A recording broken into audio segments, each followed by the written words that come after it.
Coming up, Ty from Comeuppance is on for his monthly hit. We'll be looking at Agent Recon, a new Chuck Norris movie. So again, someone we haven't seen in a long time. We're actually going to get him on the podcast, which will be fun. So we'll be looking at a Chuck Norris film, and then we'll also be looking at King of the Killers with Alain Moussi and Frank Grillo. So keep an eye out for that. Just a few minutes here after we do this cold open.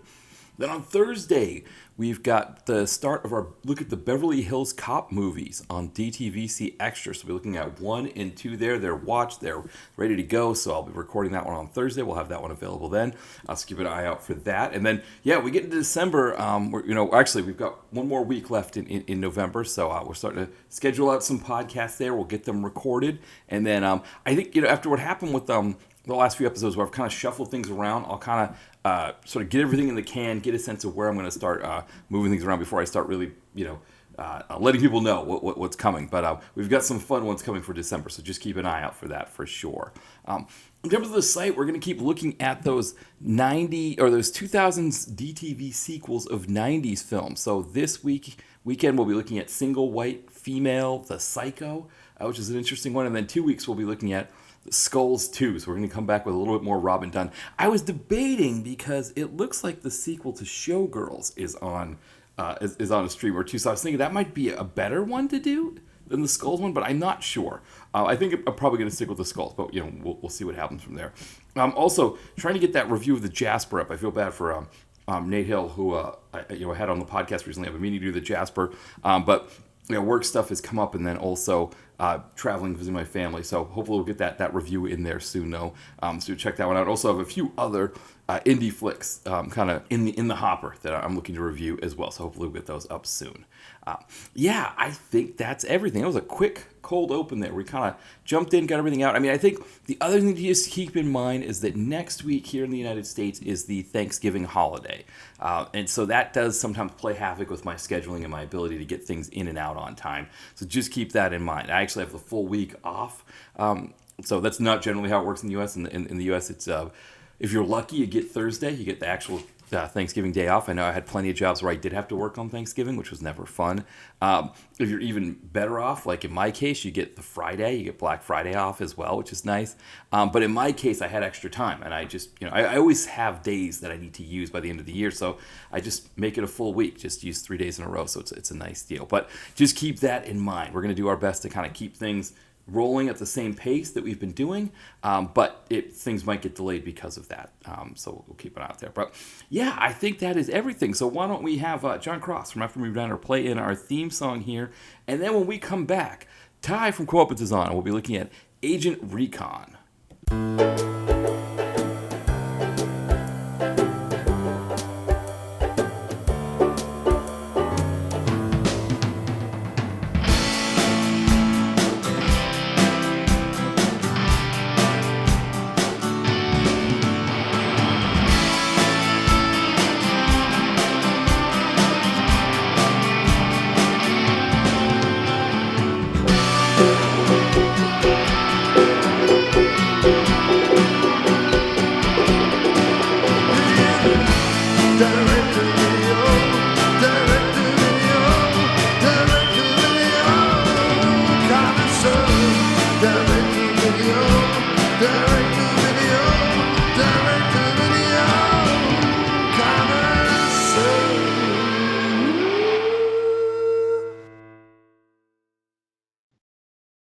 All right, welcome back to the DTVC podcast. As always, this is Matt here, and I am joined once again by Ty from Comeuppance Reviews. Welcome back, Ty. Hey, thanks for having me back on again. Very excited. Lots of fun to talk about, and maybe I'll sneak in some impressions. So we've got some interesting stuff here so our movies we're going to be looking at are Agent Recon, which has Chuck Norris. We never thought we'd get Chuck Norris on this podcast that we've been doing. At least with these newer movies. So we got him. And then we've got King of Killers with Alain Moussi, and we're going to fire up the Grillo with some the Grillo once again. We saw him Lights Out a few months ago. Yeah, and of course the Dorfster from Spotlight on a Fight from the last podcast. That's right. We've got more Dorf as well, which is good. Yeah, and then we've got our spot. Speaking of spotlight on a fight, we're going a little crazy here, going a little wacky here. We're gonna Yeah. do the Zack and Slater fight Yeah. from Saved by the Bell, which I think is Yes. gonna be some fun to break that one down. And the episode is called The Fight. I just don't have the season on top of my head right now. What season is No, it? yeah, So, I think it's a later one because I think just double check that, but it's okay. yeah, because they look a little older. They look a little bit, yeah. Maybe they should be in college by now, but I guess it's Right, in real life, exactly. Yes. like Luke Perry was like should be in like way more adulthood. Yes. Yeah, it's funny because I've been watching, like watching Cruel Intentions 2 and Wild Things. Oh yeah, how? Oh, well, you watched those last time. I think you Yeah. Well, because what's funny is they cast older, actors because they want to be able to do sex scenes with them and not, worry right, about any issues. right on But that too. it does feel like there's like a buffer, right, between 29 playing high school and like 22. I think that you could 22 is you could Maybe it's push it. right. You're still legal, right? You're 22. You're Yeah, well over 21. You're well over 18. So you can do these things that you need to do. 29, it's like, yeah, you've just passed your high school reunion and you're playing high school kids. So that's always that's interesting. so funny. Kind of like about 21 Jump Street, the show, and of course the movie, which I think were funny. The movies Right. with Channing Tatum. Yeah. Did you watch those? I haven't seen them yet. I've been meaning to. Oh, they're funny. Yeah, Yeah. I think they hold up pretty well. Yeah. And of course, I'm not. I'm 38 years old. I'm not sure I could pull off high school. So I don't. I mean, no, not with the gray in my stubble. It's just like Exactly. there's that movie which Brett's borrowing right now called Undercover. Have you heard of this? It's I think it's the late '80s. It's kind of like 21 Jump Street, and the guy is definitely has a receding hairline, and he's going undercover in hye school. It's awesome. Way, what's going on there? I haven't watched. I hear it's very it's mostly serious. It's like a serious 21 Jump Street. Was it with Jennifer Jason Leigh? Is that Yes. Yeah, wow. it's a canon movie. So I'm waiting for Brett's take on it soon. Yeah. Menachem Golem co-wrote it. Yep. It's going to be a hit. I saw the trailer on some other Canon Warner tape ages ago. I got to buy this. It looks funny. Or it's kind of cool at least. Oh, it's got Kathleen Wilhoit from Roadhouse and Murphy's Law. Murphy's Law. Yeah. Right. I don't know if she calls anybody butt crust in it like she does in Murphy's Law. Very butthorn, Gary Busey. Exactly. Yeah. Hey, which is dead? I don't like Murphy. I am Murphy. It's like that was Batson. Yeah. Hey, what's that? I hope this comes out soon. It's at 12 to midnight with our buddy, our Charles Bronson. What's his name again? Right. Bronzy. That's a good question. Yeah, Bronzy. Yeah. What's Bronzy up to? He was making that movie 12 to midnight, and it had Tito Ortiz, our buddy from Operation. That's right. That's right. Operation Black Ops. Operation Black Operations. I will never not laugh at that. I mean, like. Yeah, no, I agree. Apparently, it's out. Apparently, it's been released. Where you can find it, I don't know. Oh, great! But I'm not going to pay money. I was waiting for. No, it's not available to rent. It doesn't. So it says it's released, but it doesn't have it listed. I wonder if it's just they just put it out in Russia. Yeah, they do that sometimes. It's just like, oh, we'll release it in Russia and call it good. That's kind of like classified, right? Because I think it's the movie of Aaron Eckhart that's coming out, I think now. Yeah. And it should be out now in the UK. And it should be out now on demand. But it's saying this movie came out here in the US on August 16th. But it's not listed as anywhere. Did it get limited theatrical release? That's why. Wait, for what? From 12 to midnight or classified? 12 to midnight. Okay. Limited theatrical release. Don't know what's going on with it. I don't know. Yeah. It's like, what would be another everybody took away Death Wish with Death Kiss, right? Right. There's Yes. Once Upon a Time in Deadwood. I guess and then there's this one, 12 to midnight. I'm trying to think of another one. I mean, it'd be like Brophy's Law. Right. Yeah, that would be awesome. It was Brophy's Law. It had Brophy from the Soldier Boys in it. Yeah. He's older now. He's like grown up, but they're still yelling Brophy. Yeah. That'd be I great mean, if he that's not played the ad. What? Kathleen Wilhoit character in. That's great. I Yeah, mean, like this is. I mean, he has a real niche. yeah, Robert Ramsey. I mean, we're not talking about the gardener today, but we should. And well, we will. Well, we did. You know, it took 3 years to see the right. gardener. Yes. So it's like, was it worth every minute to wait? Sure. You know. But it was like one of those things where it's like we had to watch it because it was Gary Daniels, but it was like, yeah, was it worth all of that trouble? Oh my god, the trouble! I mean, I can't believe we went away from Tubi after a day. That was Yeah, just you got to be kidding me.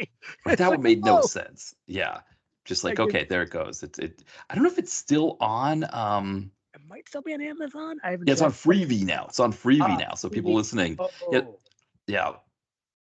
also our previous spotlight fight, Wesley Snipes. The player looks like it went away from Tubi, man. Oh, and I never got a chance Yeah. to watch it. Yeah, Oh, I check it all the time just to keep an eye on it for you. And I saw it. Like, yeah. oh no, Oh it'll come back. man, yeah, It'll come back. Or you can yeah. buy it on DVD if you want to spend some money. I think check your local eBay or Amazon. You know, Right. Check it. or, wait. So yeah, what's our kids today segment? I mean, did I mention this to you on message? Was it a thing about Yeah. Frankie Valley? Because I have you seen this where Frankie Valley is just lip syncing because he's 90 years old? He's still singing because supposedly he owes money to a certain mob. So it's like, Uh-huh. and it's like, no, you just feel bad for the dude. Yeah. So maybe Frankie Valley clipped people, you know. I think Well, because remember he played a mobster in The Sopranos. that's right. That's right. Yeah. See, maybe sometimes he just fall into your real role. Maybe he was a mobster. Maybe he really was a mafia hitman. Yeah. Like, Yeah. was there another mafia hitman? Oh wait, was it Frank Sinatra? These are all supposedly, by the way. Right, because right in The Godfather, that was supposedly referring to Sinatra. That whole situation about the with the pop singer in that movie where they Oh, and putting the horse head in the producer's bed or something like that. that's great. Yeah. I mean, we were talking about this last episode, but I just wish Sinatra was in action movies that we want to see now. You know, it's Yeah. just like, man, Yeah. that's disappointing. I mean, like, No. and John Wayne, but John Wayne did what, McHugh? Yes. Or no, I think Brannigan, I'm so. sorry, or both. Right. Brannigan. Brannigan. That's the best you're gonna get, you know. Yeah. Yeah. Well, because we found out that Sinatra was supposed to he was offered the role of Die Hard of Yeah, McClane at Die Hard before because he had the rights to the book, so he had right to first refusal. So can you imagine? I mean, it wouldn't have probably been the classic. It would have been a classic for a different reason, wouldn't it? exactly. Yeah. You still get Argyle, you can still get Alan Rickman, you can still get all these people still, and maybe it just wouldn't work. I don't think he's just a bit. Well, now look at these days. Look at Liam Neeson. You know, did you see? Mhm. New movie is coming out soon. I think it's called Aftermath or no Absolution. Do you see the poster? It looks very straight to video. Now I wonder is it a remake of the Seagal Absolution? I know when I saw that, I was like, wait, is he making two Seagal movies now? That would be I mean, that awesome. would be the lowest of the low. I mean, Yeah. like, my next movie is called On Deadly Ground. It's like, it's new idea. It's like that's an idea and a half. Yeah.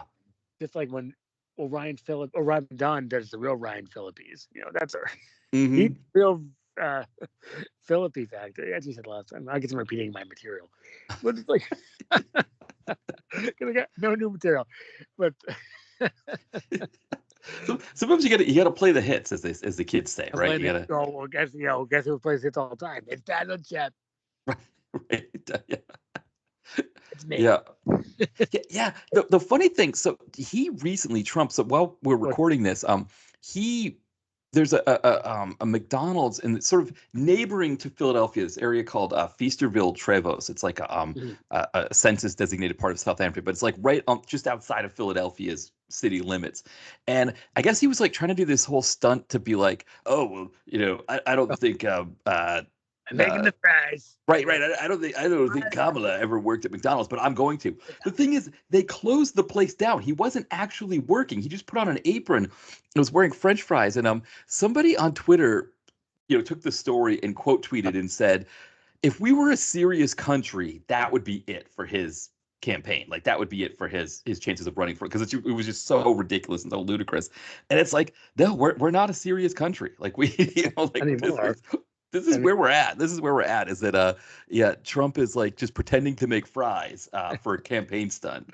making the fries. I don't want to put too much. I saw the clip, so it's like I put the salt on it, right? Not too much salt. Not too much salt. Okay. Like I'm not working at Burger King. I mean McDonald's. It's just like he didn't say that up, but it's like. But every time it goes to every single one. Well, go Taco Bell. Don't like the Mexicans. Yeah, exactly. I mean, I wonder if part of the reason why it's closed is because he's got CIA protection. But I mean, that was the thing, is that if they had actually, I mean, nobody expected that they were actually going to sentence him to any jail time before the election, because you can't do that if he commits a crime. But they were saying, like, if he actually had to go to prison, and if he ever does actually have to go to prison, the CIA is going to have to protect him in prison. They're actually and the Secret Service. Wow, everyone. Huh? The Secret Service will have to go into prison and like cordon off an area that he'll be in prison if he actually does jail time or prison time.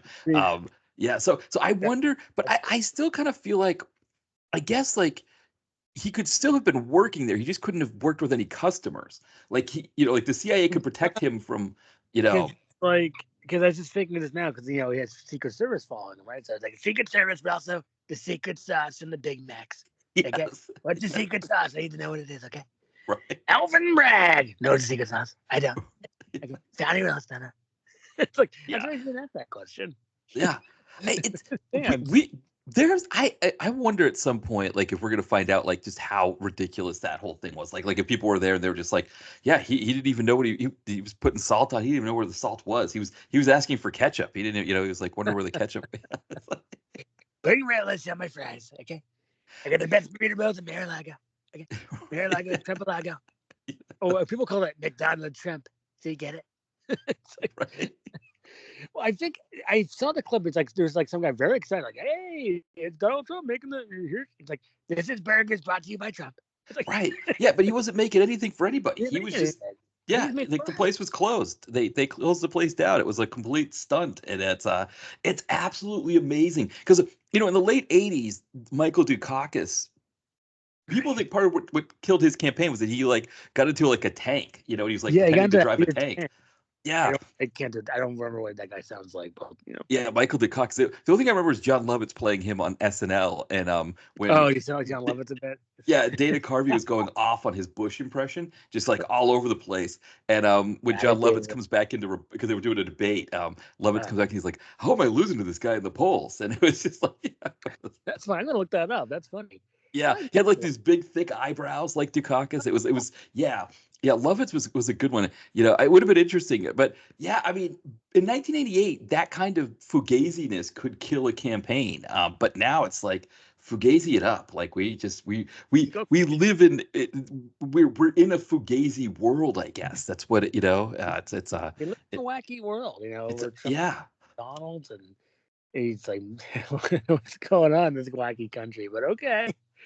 Exactly. I just don't care anymore. I'm just watching my Lionsgate movies. We've got Tubi, right? We've got Tubi. Yeah, we've got Tubi. And maybe this is a good segue into what those crazy kids say things. Or you were talking about the Frankie Valli thing, actually. It's scrolled, on the. Do you have one? Oh, you have one. Yes, you do have one. Yeah, but the thing about Frankie Valli was I was just scrolling like teenage girl. Yeah. And thankfully it's not the Hawk to a girl anymore. It's now Frankie Valli. Right. It's like every other week it's something new. It's either Frankie Valli or it was Hawk to a girl, then it was Glenn Powell. Yeah. And now it's Frankie Valli. And it's like yeah. Her name is Haley Welch. I looked it up, but it's like seems like a nice person overall. Just kind of a goof. Right. I guess we just had nothing to do that month, I guess. But just like, yeah. There you go. Here's some famous. Here's some celebrity for you. Yeah. So Frankie Valli. Yeah. So he's part of the mob supposedly. He always went to the mob. So let's keep singing New Jersey boys. But if you saw the clip, he's definitely lip syncing. It's very weird to see. I don't think he can sing that high anymore. It's just like I can't. Oh no, yeah. I can't even do it. I can't even do it. Right. Yeah. No, there's no way. I mean, I can't do it. Even in the 70s, he couldn't do that because when he did like "My Eyes Adore You," that was a lower register song. That must have really just wow. I don't know how you even sing that high. That's crazy. Yeah. Yeah. No, I can see there being a market for him, especially like in North Jersey where he's from. Like people would want to go out and see him perform. Like especially maybe like in South Jersey in the casinos in Atlantic City too. Like he could probably clean up doing shows there. Cleaned But up. Yeah. It's like, why can wasn't there a movie Jersey Boys? Was that the yes, finale? And I think I Christopher Walken never saw it because I don't really like. I wish I could do my impression, but but right. Yeah, we're I mean, walking impression. the Walken. I'll keep working on it, but I think it's kind of gone. I've gone on to the other impressions, but Yeah. if only let's say Dolph Lundgren was a Jersey boy. It's like, oh, I'm a Jersey boy, Jared, baby. It's like he sing, and it's like I don't know. It's like, did he sing in that weird clip where he's like singing Elvis or something? He like Yes. the ice Yes. It block. was like an award show in Sweden. He was doing a Yeah, little less conversation. that's amazing. I mean, he should Yeah. sing some more. Oh, I still Yeah. haven't watched Wanted Man. You said it was all right. Yeah. Yeah. It's gonna do the trick for you. I don't know how to describe it. Like one, it's the fact that it's Dolph and it's a new movie, so you got to see it anyway. You Right. know, you're gonna have to see it. But for a new Dolph, you got to kind of almost like grade it on a curve. Like Okay. for new Dolph, it's not bad. If that is a good, it's like All it's right, I not going to get touch some of his older stuff, from like his older DTV stuff from like the '90s and 2000s. it. Right. Like it's not going to be any command performance. But for Okay. 2024, it's like okay, I've seen I've seen worse from him. I mean, because I think we talked about this before in previous podcasts, but his like late 2000 output was fantastic. I Yeah. mean, yeah, I guess the show's over. It's like was command performance. I don't remember any other lines or direct action, which I always screw up the line every single time. But I mean, it's like corruption, murder. You call that nothing? It's like I think I got it. Yes. It's so perfect though. And then I don't remember any lines from Direct Contact that were dog. I have to rewatch the trailer for that, but I don't think he Yeah. says anything that cool. He must be biased, Michael Paré. Direct Contact, now Wanted Man. Do they have a scene together? I don't mind a spoiler. They kind of do. Oh, So when I so all so right, so when I say they have a scene together, they are in like the same scene together, whether they're shot together. That's more the oh, question. okay. It's gonna be Yeah, interesting. Progression there. yeah, But but they do have scenes together. He's not in it much. Pari's not in it much. all right, I'm doing it. Kelsey Grammer, of course, as well. It's That's it's it's amazing. more of a novelty that Kelsey Grammer's in it than it is like a feature that Pari's in it. If that makes sense. I love that Kelsey Grammer is making these garbages. I mean, Yeah. he's making the garbages. Kelsey Grammer. He's supposed to be like a classy actor. Right. Right. But he's making that. He's making Murder Company. Have you heard Hmm. about this? I haven't watched it yet. And of course, Money Plane. Have you watched that? I haven't seen Money Play yet. I always see that because it always gets bumped by other things. Well, Joey Lawrence's hair is an absolute laugh riot. I mean, and Thomas Jane's performance is oh my god. And then Kelsey's hilarious. Oh, what's your hits these days? I don't want to interrupt you. Oh, so my kids these days. So last night as we're recording this, so the Washington Capitals, the hockey team, they have this player Ovechkin, who right now he has like over 800 goals, and the only player above him is the great one, right, Wayne Gretzky. Right. So I'm going to the bathroom now. Now the thing is, like, to see the Capitals, it's usually expensive in part because of Gretzky, but also here in Philadelphia, any of the teams that are near Philadelphia are usually expensive. So like the Devils, Pittsburgh Penguins, especially the Rangers, but the New York teams, Boston teams, they're all expensive. And so when I was able to get a ticket for $30, I was like, I got to get it. I got to go see him. I What a got to. deal. Yeah, exactly. So I didn't think I'd get in the door. So I'm watching Ovechkin, and he didn't score. He did get put in the penalty box, which is great. But That's um, good.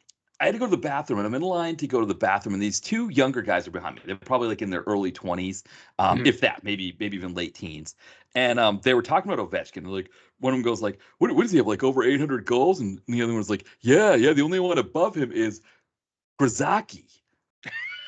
Grzaki. And I was just like, Matt, just don't just look straight ahead. Don't pretend you didn't hear it. It's just like, I I I mean I mean like when you think of like hockey players, like if you were to say to somebody like who was born like 70s, 80s or whatever, like name a hockey player, they might say Gordie Howe, but it's Mhm. probably going to be like Gretzky. It's probably the name you're going to say. You wouldn't necessarily know how to spell it, but you're going to say it. Gretzky, yeah, it's easy to say. Well, how about Mark Messier? You know, already. Yeah, yeah, he's right, exactly. That's there you go. Yes, because they were teammates. Yeah, and he also played in New York.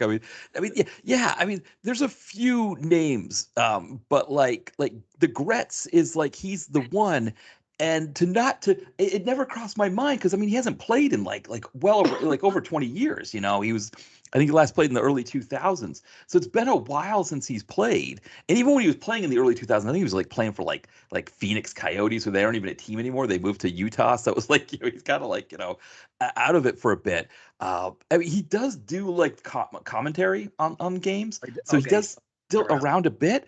But yeah, I mean, and of course, the other thing that made me think of our podcast, right? Of course, is that we're doing these Gretzky movies. We do his son, was it Justin Gretzky or Jared Right. Gretzky or It was Detective Night, right? And maybe yes, American Siege. American Siege, right? Because remember he gets killed, and the Yeah. mother, his wife, Gretzky's wife, is in that one as well, Janet Gretzky. Are they working on something else? I haven't really checked in. Yeah, what is that Gretzky up to? Yeah, that's a good question because we discovered on a different episode about another Gretzky son who was dating Brett Michaels' daughter. That's just Uh, amazing. yeah, And these what her, Gretzky her kids are name? all over the place. Right, isn't that her name? Rain Michaels. Right, Ray Michaels. That's I right. should know that, Yes. but I remember if you watch don't watch this, but Letters Yeah. from Death Row, Oh yes, yes. name is all it's not a great movie. Yeah. It's kind of garbage.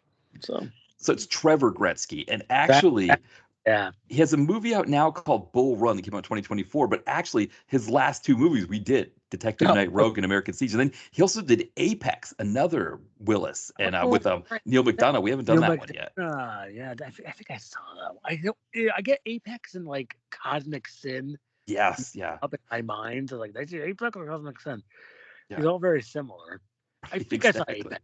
I'm convinced I saw Apex. I think I remember Neil McDonough. Yeah, Yeah, I think he wears yeah, a hat. It's like we always have to wear a cowboy hat. right, But exactly. he's always Yes, the devil. He looks evil. I mean, yeah. what's this movie? It hasn't come out on DVD yet. I saw the ads for it last year. The Shift. If it's one of these like religious dramas or something. Was it Neil McDonough? Yeah, and I think also has Sean Astin.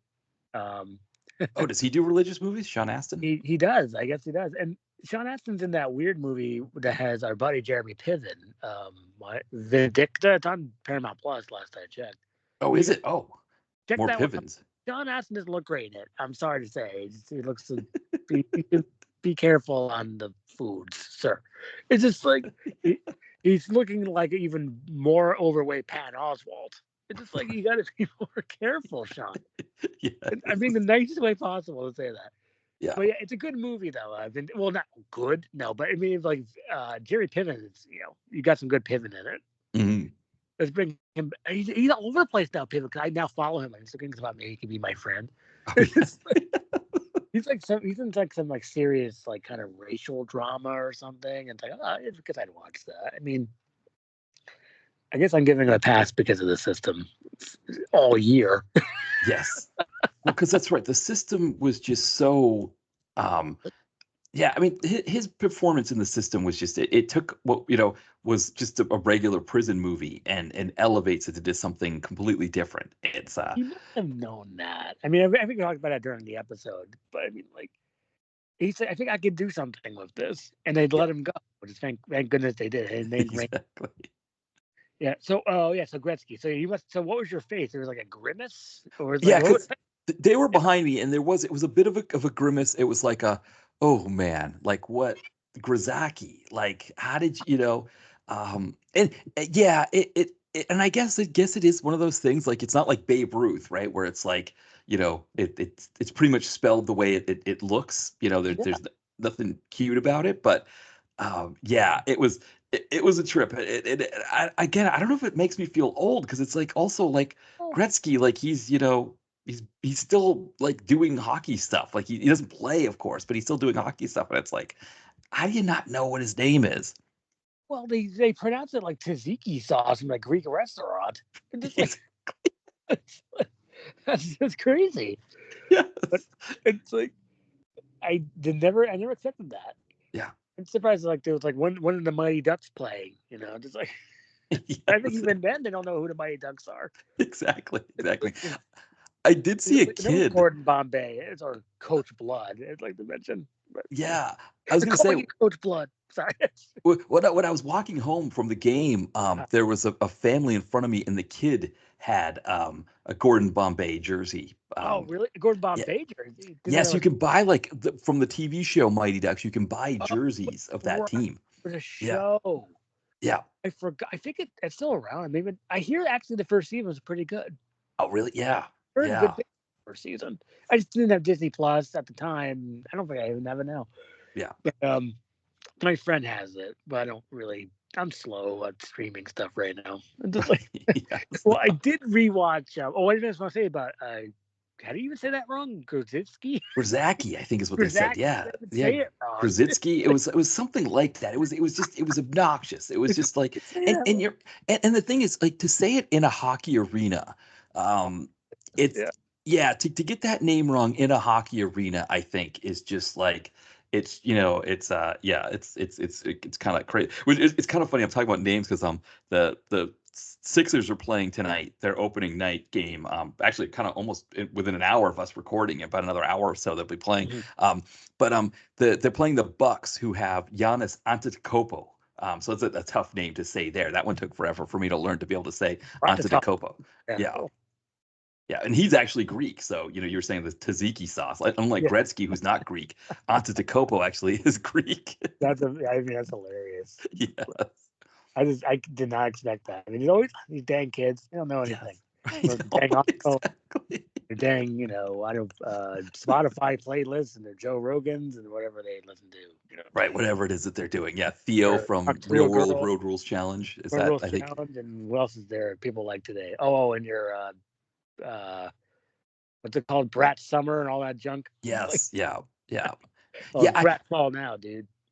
I couldn't believe when I saw that Theo from Road Rules and Real World Road Rules Challenge has his Of own podcast. It's like really course, successful. It's like, I think it's like another bro podcast, like in line with like a Joe Rogan style. hey, bro, it's like this road child, bro. That way, basically. Yes. That's I- hilarious, bro. I like that. That's a funny idea. yeah. Yeah, we could do our own podcast. Like, we could just like, I don't know how a bro podcast works. Like, because I think part of it is like, What do you do? if you're, yeah, I guess if you're kind of famous, you can actually book people, that are like, 'cause I was seeing that Bernie Sanders was on Theo Vaughn's and it's Oh like, yeah, I saw that. Oh wait, Billionaires. It's like shut up. I already got mad at him. I mean, what? So what did he say? What did Bernie Sanders say? I don't know, he was just saying like, yeah, corporations are bad for us, and Uh, yeah. I think I don't know if Theo, because he's like, bro guy, so I think he was like planning to go like all like he's got a group. conservative or whatever, and he thought Bernie was going to be Mister like, leftist communist or something like that, and Bernie's like, no, I mean, I yeah, Communist. Like, well, I mean, yeah. He's like, socialist. That's what he says. yeah, he's like, do you want to overpay for your pharmaceuticals? Do you want to get paid less for your job than you were getting paid before? Of course not. And Theo's like, yeah, okay, all right, I guess. There's a great Theo Vaughn bit. It's funny. I mean, like Yeah. if you type it in on Instagram or even YouTube probably, and you type in Theo Vaughn Michael Jackson joke, Oh, really? Oh, and it's geez. funny. It's funny. It's a good Okay. bit. It's a good Michael Yeah. Jackson kind of slam. It's funny. Yeah. I mean, you have to like not. You have to kind of not like Michael Jackson and his, let's say, issues. But it's funny if you enjoy that kind of humor. Just Yeah. like Well, yeah, well, very standard. Yeah. So if it's Trump was on Theo Vaughn, Trump's on everywhere. I mean, everywhere I right, look. exactly. Yeah, yeah. He was making the rounds of those bro podcasts, I think. Yeah, I mean, I think I remember about Theo from his Road Rule season, and then from like, when he was doing the challenges. He was one of those guys that was like really good at kind of letting everything happen around him. Like the other castmates would get into the fights, and he would just kind of sit there and either like be the mediator, the peacemaker, or crack jokes or whatever. But like he was never gonna get booted, and he was never gonna get kicked out or anything like that. It's interesting that like, before they were doing like, Survivor and Big Brother and all that stuff, Right. that you already had people on those shows that knew how to play the game without it even being a game. It's just like, oh, I'm Right. Theo. I'm just gonna sit here and let these two people fight. And Wow, that's amazing that he's kind of parlayed that. Where's the yeah, podcast? right, Like right, it's right there. He has a pup. yeah, He has a P in his name. He just saying Puck Pod. right, Just like right there. I mean, I haven't checked in on Puck. I always thought he kind of looked like the singer from The Offspring. yes, I think that guy's name is what, Dexter Holland or something. I'm not. I think so. It's like maybe that's what maybe that's all I remember. I remember like spitting everywhere. Like, all right, let's give it a rest. Yes. Come on, let's give it a rest. Right. But Yeah, he's had Pauly Shore as a podcast. I mean, like who else? yeah. Everyone has a podcast, which is great. But I mean, like Hmm. I can't think of one who does have a podcast. Just Dolph. I don't have a podcast though. I mean, if Dolph Lundgren had a podcast. Yeah. Who would he do the podcast with? I wonder. Like what?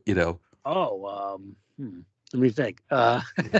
Is this a springboard for impressions? Okay, let's see. Oh, maybe Stallone. Maybe the Dolphin Sly podcast. Oh, that would be fantastic. And Dolph's like, oh yeah, I was Gunnar Jensen. It's like, yes, you did. It was very good. It's like, and I just every line in Dolph for Expendables 1, 2 is just like a word. You ever notice that? Yes. It's like he like beats up a guy. He's just, it sucked. It's just like, Yes, that's right. or like he's about to beat up Jet Li. It's my turn. It's just like he actually said it in a very actually an energetic voice. Mhm. But I mean, like, but it's just not much for him. He doesn't do like lines and lines of dialogue. Which why not? Yeah. Stallone.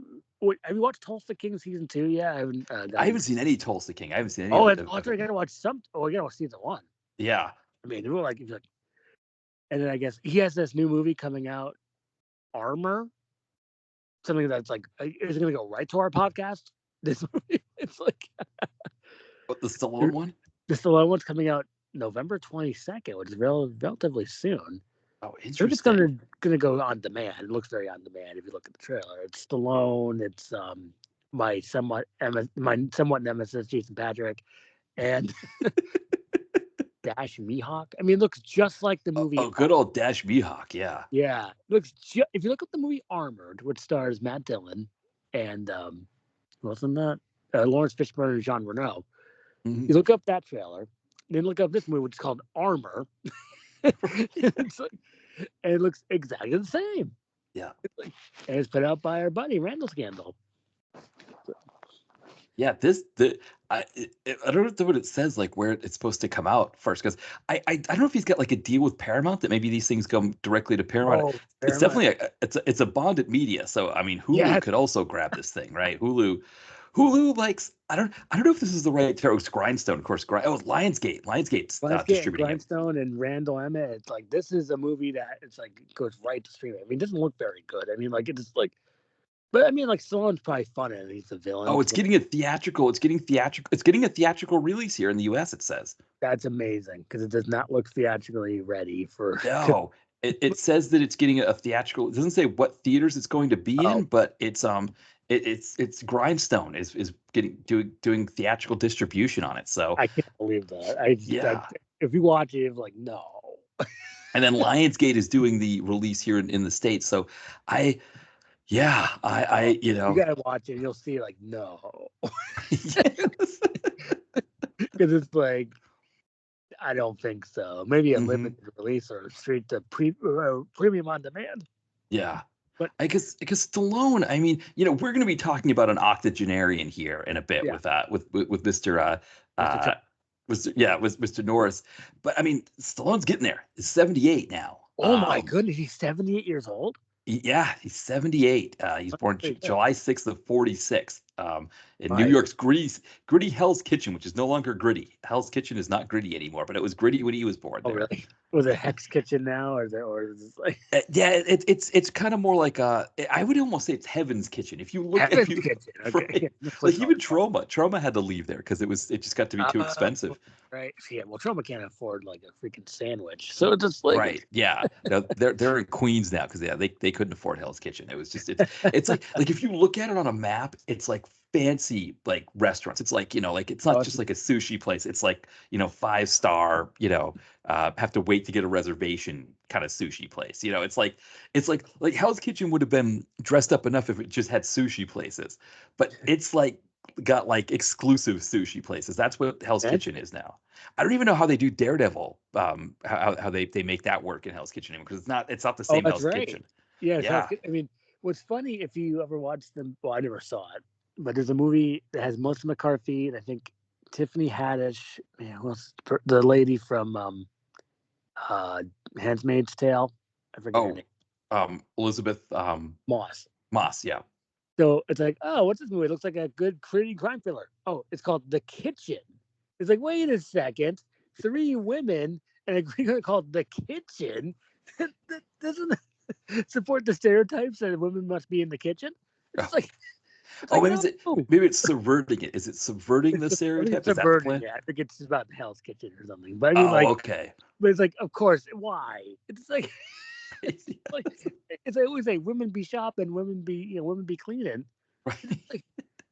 It's like you have to. I never saw it. I hear it's just the definition of okay. Yeah. Same with the movie called Widows. Have you seen that? No, I haven't seen that one. No. A very brief appearance by Liam Neeson. So it's like, when you have a chance, if you're online right now, look up the poster for Absolution. I did. That was it looked like the video garbage. I mean, like, it looks beautiful. So that could be a future one for us, for sure. I'll totally watch that. We've got some future ones lined up here, and it'd be like it'd be the fancy edition, Armor and Absolution for next podcast.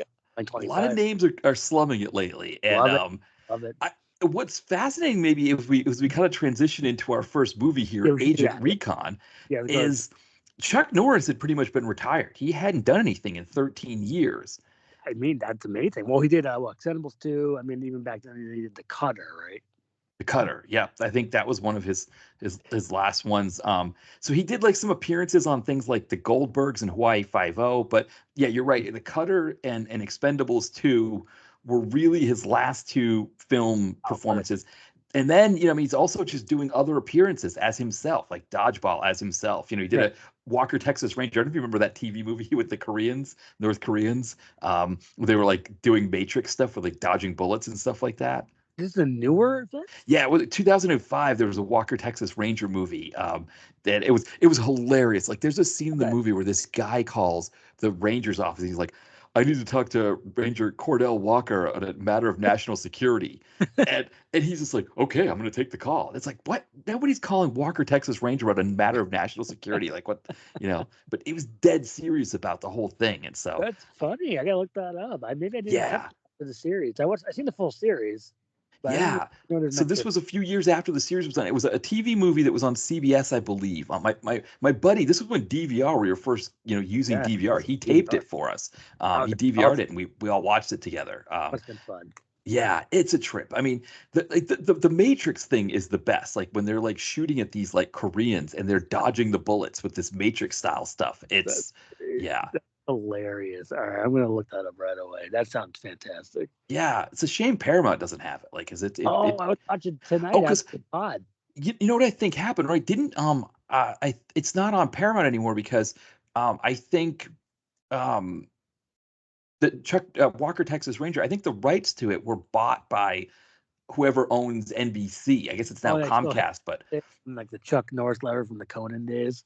Yes, right, exactly. Right, the lever, because he's like, we have the rights to all the Conan right. I think that's what led to the Chuck Norris jokes, like that must have been the beginning. Yeah, I mean, I've seen the complete series of Walker. It is a very ridiculous program. It's more ridiculous than Nash Bridges. Oh yeah, that had a lot of flaws towards the end. As Don Johnson said, "Why am I in this? Well, get me the hell out of here." Exactly. Yeah. It's so funny. Well, I remember a friend of mine described Walker, Texas Ranger as just simply him driving around in a pickup truck and beating the crap out of people. And that's I think that covers it. Yeah, and then I guess that's a good segue for the movie. So you want to run down the plot of Agent Recon? Agent Recon. So I don't know if you it sounds like this is like the third movie in a trilogy. So this guy, Derek Ting, Um, he's made these movies. Essentially, the idea we pick up in this third movie, Agent. So the reason why it's called Agent Recon is because they're all Agent something. So it's like, Oh, okay. I yeah, catch the that. fir- right. The first movie was Agent, and then the second movie was like Agent Salvation or Agent something else. And so this is called Agent Recon because it's the third movie. It sounded weird because it was like, what? Who would call an Agent Recon? But they aren't calling it Recon. They're calling yeah. So yeah. Okay. Yeah, and these are like passion project. Yeah, Revelation was the other one. Yeah, so it's this Okay. passion projects. I know that was available. Yeah, exactly. I think they I don't know if they're on Tubi. They might be, or they're on something. Let me see. Oh, Plex and Roku channel have them. Yeah, I I think didn't think Roku too. Flex is a bit of a problem for me on streaming because it's just the ads are just too prevalent. too many commercials. Yeah, it's too Yeah. much. Yeah. So it's the second one that has uh Michael Dorn as Oh, Alistair. So Agent Revelation is the one with Michael Dorn. And so Michael Dorn's character is the one that his consciousness gets put into the Chuck Norris robot. right, Alistair. Yeah, which the funniest part about it is that Derek Ting doesn't know how the name Alistair is pronounced, so he calls him Alistair the whole Yeah. time. It's like just because it's spelled that way doesn't mean it's pronounced that way. But yeah, so the basic plot is that sometime in the future, there's like this alien race called the Kinians. No Yeah. idea where that name came from. Uh, Trying to but think like there's Raelians, Kinians. I don't right, know. yeah, I mean, maybe that they're people who are fans of the movie Next of Klingons? Is Kin. it Klingons? Oh, They're next of kin. right, they're fans of the Patrick Swayze movie Next of Kin, right? So they're the Kinians. It has been. That's amazing. You can stop there. Right, Yeah, yeah, it's also Ben Stiller's best work. right. Uh, don't forget that Patrick Swayze, or he kills Ben Stiller in that movie. That's Yeah. hilarious. That alone, see, that one piece of that movie was better than anything that I think Derek Ting could even conceive of doing in a movie. Unless he did that, well, he can't anymore because Patrick Swayze is no longer with us. Or even Liam Neeson. Someone killed Ben Yeah, Stiller in a movie in the early or late '80s. That's funny to me. But go ahead. Yes, yeah, I love your bit. yeah. No, but well, so the idea with the movie is that, yeah, there's this alien race. They've created this thing called ash that's infected humans, Right. and then Yeah. there's another thing called mana, which I think is just essentially religious speak for soul stuff because I think that's how Oh, he gets Chuck Norris. Yeah. okay, Uh, because there's that weird video you find. It's in one of the old YouTube clips. It's I'm out of mana. You can find it. right. Some nerd. Yeah. No, right, because it's also a video game thing, right? Like I think Final Fantasy used mana or something like that, Oh, they did that. Okay, I never played that or game. there was a movie that was something mana, but I think that was yeah, a similar idea. But yeah, so the idea is that Yeah. this Derek Ting has somehow been given this mana stuff, and he has like special powers with that and the ash stuff that he can like turn himself. Essentially, he can do like Hadoukens and stuff like that, right? Like yeah, right, he can do Street Fighter stuff. Um, and so they've got to fight these alien Kinians, and then Mark Singer's there. He wants them to pick up his daughter. Actress Sylvia Kwan, who I saw had done some TV stuff or whatever. She plays like a combination computer tech and helicopter pilot and medic. And one of the things I guess is that this ash stuff, it it I guess like pools in your liver or something. Yeah. So right, so the whole thing was they were shooting the livers, which it I couldn't help but laugh when they kept saying that. Hit him in the yeah, liver. hit him in the liver. It was like, remember that movie Shadow Fury with one of the Bottoms brothers Yeah, and I don't know what. Faith Williamson. I think also very briefly Taylor Lautner as like a little kid. right, exactly. And Yeah, the funny. whole thing is he's supposed to get a liver transplant from this like samurai guy. And he's like, I don't care what happens. I just want your liver. Like that was all I could think of when they kept saying shoot the liver. I was like, I just want your liver. Give me your liver.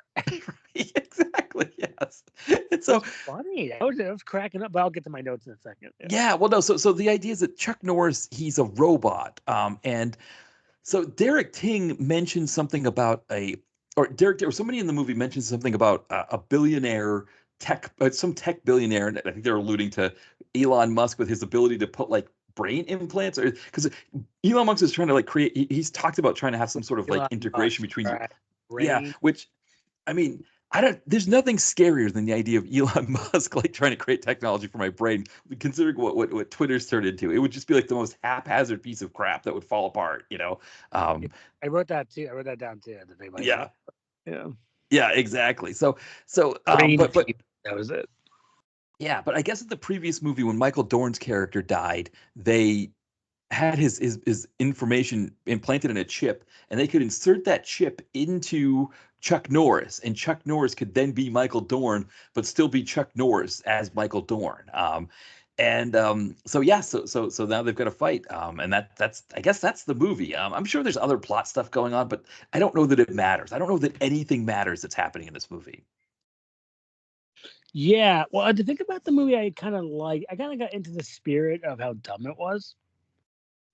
But you Yes. because it's just something about it. You start watching it, you're bonded. You got your nice ocean sounds. Oh, Agent Recon. Okay, immediate voiceover and exposition.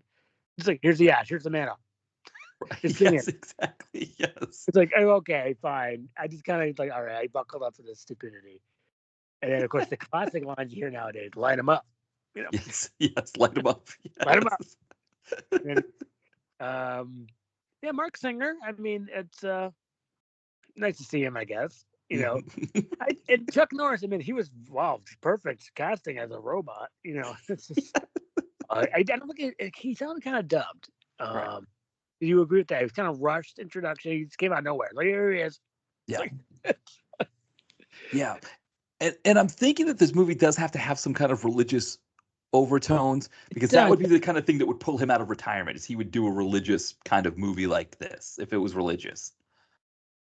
Yeah, because it was like it was a little religious, right? Because it was, like these. Well, what's that one? Did you ever watch it? I can't remember. Bells of Innocence. I just remembered that. Yeah. It's like a religious Twilight Zone episode Right. into a movie. Yes.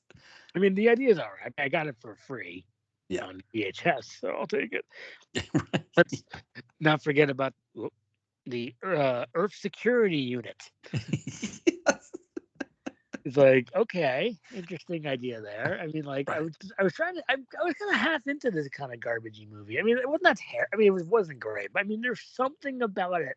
If you're into that kind of silliness, because it was so silly, it was so messy. The brain fuse. He's like, what was the guy's name? Like, it was basically like Melon Musk or something. It was like Right. Yeah. It was. Melon, basically. Isn't that a real thing?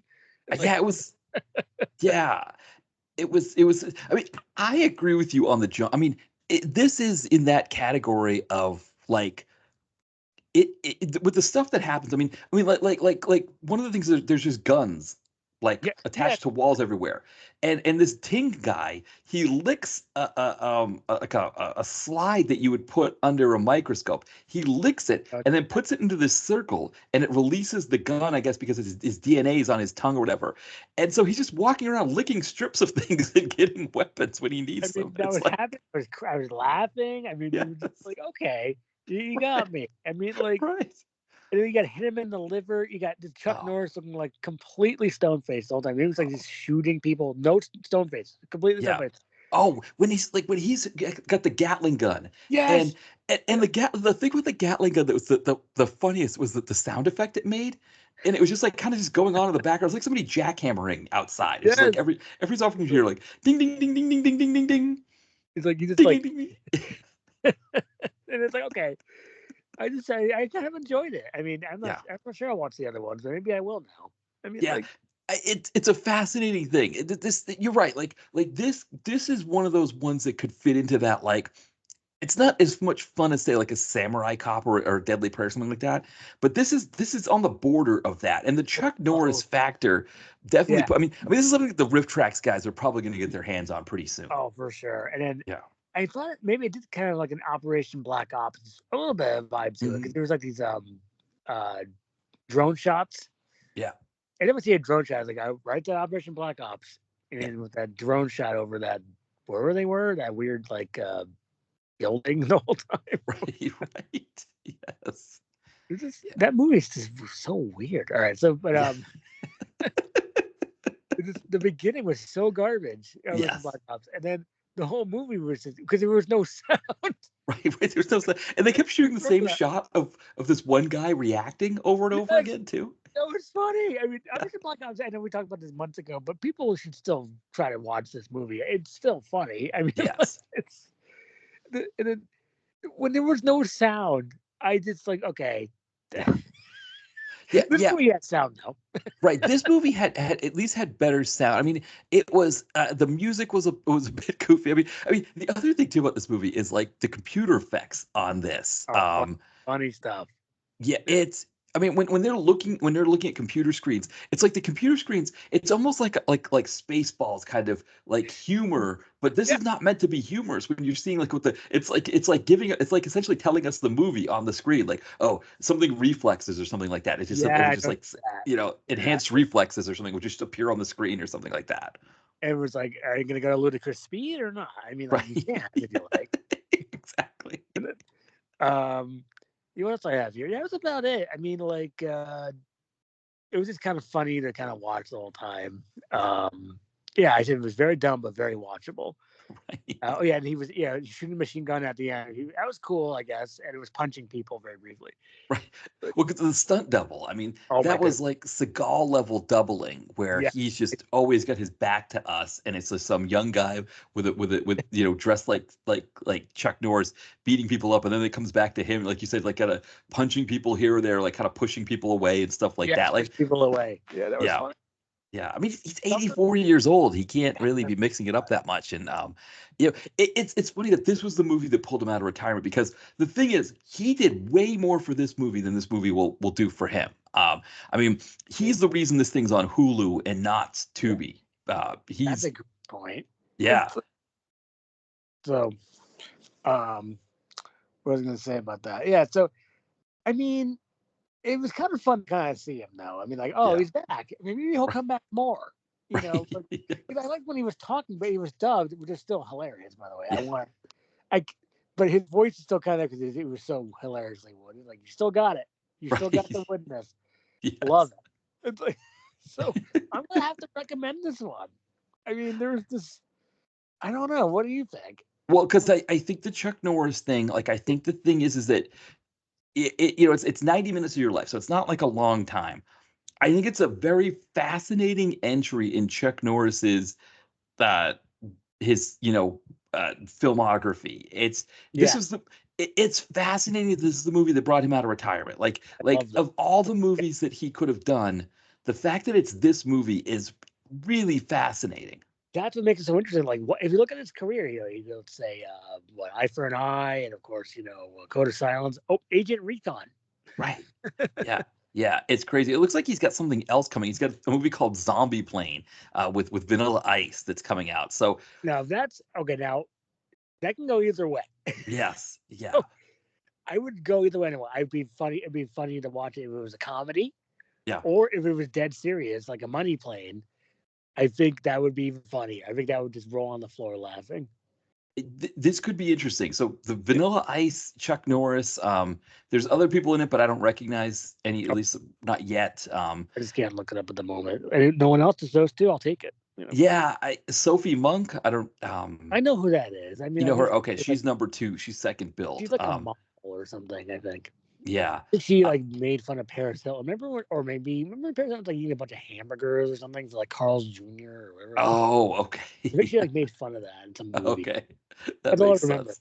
Yeah. Yeah, Chuck Norris is playing himself in it, but Oh, okay. Well, so yeah, they get I'm so nice. wondering if Yeah. it's a matter of him needing money too, and I wonder. See, the thing is, even if he needs money, it blows my mind that it's this stuff that he's getting, and not like I don't know. But I guess it's because I mean, there's probably a few factors. I mean, one, he is 84, so like Yeah, what that's is? a huge issue because look at maybe insurance is a bit of a problem. Hmm. Yeah, Yeah, life insurance. yeah, And it can't do as much as anymore. I think he was kind of slow going in the cutter. yes, But he still punched a couple of people. That was done though. right, I think he punched Daniel Bernhardt. I couldn't yeah. remember kind of quick cuts. But it Well, was because like the Cutter was the last thing he had done for a while. That one in the right, Walker Texas Ranger movie, and right. then he did Expendables 2. He came back, but it felt like with Expendables 2 that was less about him needing the money and more about Stallone saying, "Hey, you're another big Mhm. action star. We want you in this movie." I got Chuck back at the beginning. Yeah, exactly. But it was still, it's still kind of that's why Expendables 2 is probably one of the best sequels of all time because Oh he yeah. really got everybody. I mean, you got Mhm. that's why it's the hilarious credits. It says also Van Damme. Right. That cracks me up every single time. It's been over 10 years. Yeah. Also Van Damme. Yes, exactly. That's Van Damme's aging at his best. It's like Right, exactly. Yeah, that I mean, and also it's great. yeah, that's a good point too. Is that like everybody? I mean, it is. I mean, it's everybody but Seagal, I guess, right? Yeah, that's okay. I mean, Seagal's still retired. I want to say the thing I did from Deadpool, what Larry did last time. Retired. It's like Yeah, it's like Larry did the bit, but that Wesley Snipes thing is so funny. That yes, was just great. yeah, Um, I guess they're delaying the new Blade movie. Maybe they that's are. Deadpool got to him. Yeah, You it's know? funny because Freddie Young from Full Moon Reviews, when he was on, when we were Mhm. talking about Punisher, he predicted this. He said, "There's no way that movie is going to be out in November of 2025. It's just he I guess he had heard like he'd seen some of the stuff about it, and so yeah, Yeah. that was it. It didn't so now I think Masahara Ali, or Mashahara Ali, he's saying that I think that he's out on it. I don't know if he's Why is that necessarily, but I don't know. What I've been reading is that he was frustrated by what's been understand? happening. Yeah. I mean, he wants to And make a movie. He's sitting on it. Like maybe he can't work on anything else while this is being it's production right, made. you got to always be available for it. Yeah, that's a good point too. Yeah. And then, I mean, I have to listen to your podcast. He's Punisher Warzone. I love that movie. Yeah. I love that movie to death. Um, Poor Ray Stevenson. But I guess Ray Stevenson is in a movie. It's coming out. Well, I guess today's October 23rd, 2024. October 24th is when Canary Black comes out. Kate Beckinsale, Amazon straight to Amazon. And also Ray Oh, Stevenson. yes, I saw that. They Yes, I must saw have it's filmed that like at least a year or two ago. Then yeah. Yeah, I saw that was going to be out. So yeah, it's a that'll good one. be yeah. I mean, good old Kate Beckinsale, like it Yeah, it's you know, classic. yeah. The underworld movies. Did you hear that they were going, speaking of Kate Beckinsale, Sure. did you hear that they had talked about doing a Blade Underworld crossover, and Oh, it that'd be just cool. yeah, nothing ever came of it. Oh, Maybe that's what they should do in lieu of making the Blade movie for the MCU. They should make Wesley Snipes, Kate Beckinsale crossover movie. goodness, that would be amazing. I can totally see Yeah, it. They were fighting together, fighting with the vampires. It's like maybe some right. cool rock music, maybe Evanescence. Well, that's more Daredevil. But I mean, like, it's like I don't think they played Evanescence in the Underworld. Yeah. I don't remember if they did or not. But do you like Evanescence or you're indifferent? Yeah, I mean, that one song that "Wake Me Up Inside" where it was played Oh, Bring Me so to Life. much. Yeah. Yeah. Yeah, and then the other one, the slower one, that one seemed like that was Oh, played. I know what you're talking about. Yeah, that one. Yeah, they were Let me just look that up. I cried away all your tears or whatever. When you cried, I went. Yeah, Oh, they that just one. Yeah, yeah, yeah. Let me yeah just they that's gonna drive me crazy.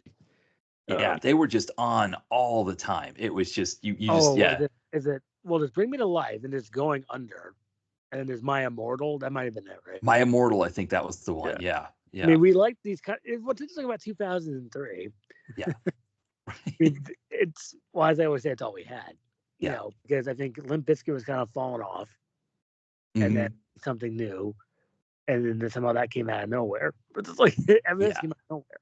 It's Well, like because it was one of those things where music was, the effects of Clinton signing the Telecommunications Act, which is essentially said that, local radio stations could be owned by big conglomerates like Clearwater or Clear Channel, not Clearwater, Clear Clearwater. Channel, Clearwater, Yeah, Florida. Clearwater. Yeah, I think of Blackwater. That right, exactly. a Yeah. great name for the mercenary company. Yeah, exactly. But yeah, so Clear Channel, what would happen was they would own like there'd be like one program director for 150 stations, and so they'd be like, well, if that guy likes Nickelback, all of the record labels would be like, make your band sound like Nickelback to make that guy happy, and suddenly we'd said like all these Nickelback and Train ripoffs, and yeah, you'd get like a breakthrough like an Evanescence, but it was like even then like in the early 2000s, it wasn't quite to what it became in the late 2000s, where it was just like everybody was Nickelback. They had to be, or they weren't going to exist. Well, that's an interesting point. I mean, now we don't even care about Nickelback anymore. And insert, they're going to your state fairs joke here, Right.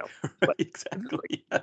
I mean, like, I'm assuming they don't do the state fair circuit, but I mean, like, No, I would think that the Nickelback guy, what's the guy, Chad Kroger? Is that the lead Chuck singer? Kroger. I Yeah. mean, He probably has a haircut now, but I bet he's just hanging out in Canada, stacking collecting his money. I mean, I'm indifferent to Nickelback. I mean, like, or maybe I'm thinking of someone else. I'm thinking of Creed, actually. But yeah. Oh yeah. Well, yeah, that they were very popular. Creed, Yes. because Oh they yes. played the song. Oh, I don't remember the song, but it was in Scream 3. Arms Wide Open, was that one in Scream 3? Oh no, in Scream 3 they played what if? Oh right. What if I? Oh right, that's right. Yes. And it was huge for Scream 3. Huge when Liev Schreiber was. You could hear it in the background when Liev Schreiber's driving. Liev Schreiber at his best, cotton weary. It's great. Mm-hmm. Have you seen Scream 3 lately? It's written poorly. I haven't seen it I think I saw it in the theater when it came out. I haven't seen it since. Yeah, I saw it like 2-3 years ago. The movie's completely compromised, but you know what? Liev Schreiber you get is fun, and there's a couple of good bits, and Lance Henriksen and Roger Corman, and some amazing exposition at the end. You get all of that, so I guess it's all right. Yeah. But then you get Jay and Silent Bob to come out of nowhere, which is kind of lame. Right, exactly. Did I watch Jay and Silent Bob Strike Back? I don't know. I've been thinking about it. I don't know. I haven't. So I saw the first Jay and Silent Bob movie, but I haven't seen the other one. Yeah. Oh, is another one? Oh, I think so. I think he's made more than one Jay and Silent Bob movie. Yeah. Let me take a look here. Oh, right. Is that? Oh, really? That's like. Oh, so Jay and Silent Bob Strike Back. Okay, that was the one I saw. It's Jay and Silent Bob Reboot is the one that came out in 2019. Yes, I remember. I saw the trailer. I was like, no. Yeah. Sorry, Kev. Yeah. Good old Kev. But see, if you go on moviechat.com, or maybe even IMDb 2, ever hear about IMDb 2? No.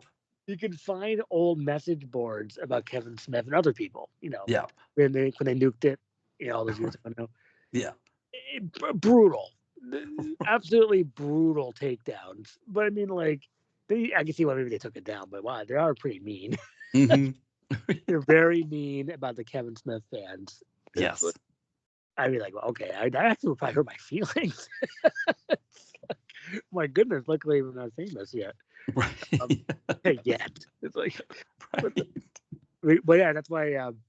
But Agent Recon, yeah, I would recommend it for some laughs. Yeah, I think it's doing what it's supposed to do in the sense that exactly. Having Chuck Norris on the cover is getting us to watch it. And I think for people listening that Chuck Norris from Canon days, Invasion USA and that kind of stuff. Yeah, the novelty of seeing him here, I think, is enough. Even if the movie is junky, like you said, it's a funny junky. So at least there's that too. Yeah, it's like 5 steps more production value than Operation Black Ops. Yeah, right. It's like it's like. I mean, if it was bad looking, it would go right to Uncorked Entertainment. So Uncorked Entertainment, and it beat Tubi, so it's going to exactly right. Chuck Norris is what got this thing over Tubi. That's what got this thing into Hulu. It is amazing. So, yeah, I guess if you can, who knows if this means if this is a start of something that we're going to see more Chuck Norris, octogenarian Chuck Norris doing junky DTV flicks. Because maybe he saw that Aaron Eckhart is taking over his material. Right. It's like, I love that so much. I mean, we're close to getting Russell Crowe. Yeah. Going to straight to video because it's in production. He's in production of a punch fighting movie. It's like, no way. With Russell Crowe, yeah. I mean, it's called The Beast Within or something. It's like, no, please make this. It's like. He's like the evil guy running the punch fighting ring. Oh, yeah.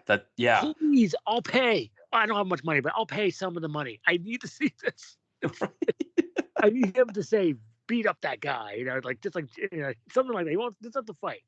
Yeah. Just say that. Well, this is my punch fighting ring, and there are no rules. Well, see, I think the thing I see it's got Kit Harington as well. If I'm looking at the right movie. Wait, Beast Within? Yeah, maybe it's a different Beast Within. When did this one come out? 2024 it says, but it doesn't have doesn't list Russell Crowe as an If you, actor. if you go on IMDb and type in the Russell Crowe star, or type in virtuosity, as we all do, Yeah. then Right. and clearly, oh, that reminds me, I'm getting all off track. But yeah, look it up first, and I'll get to my next thing. Okay. Yeah. Yeah. And I don't know if anybody can hear screaming outside. Yeah, there's kids playing on the street, and so Almost. It's one of those things, I guess, if you're a kid on the street Beast in Me, it's called. Beast in Me. Okay. Beast in Me. Yeah, A Taste for Blood is the original title. So awesome title, Taste for Blood. That's yeah. great. Story follows a commercial fisherman as he struggles to provide for his family and avenge his brother's death by fighting in the mixed martial arts match against.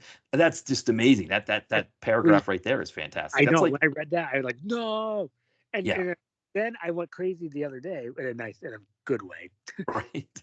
In that I think I told you, Chiller Theater, the convention was on this weekend. They got freaking Mickey Rourke and John Cusack. Wow. I mean, at first I thought Mickey Rourke, you're getting point blank if I was going there. Then I saw John Cusack, I just cracked up. It's like, yeah.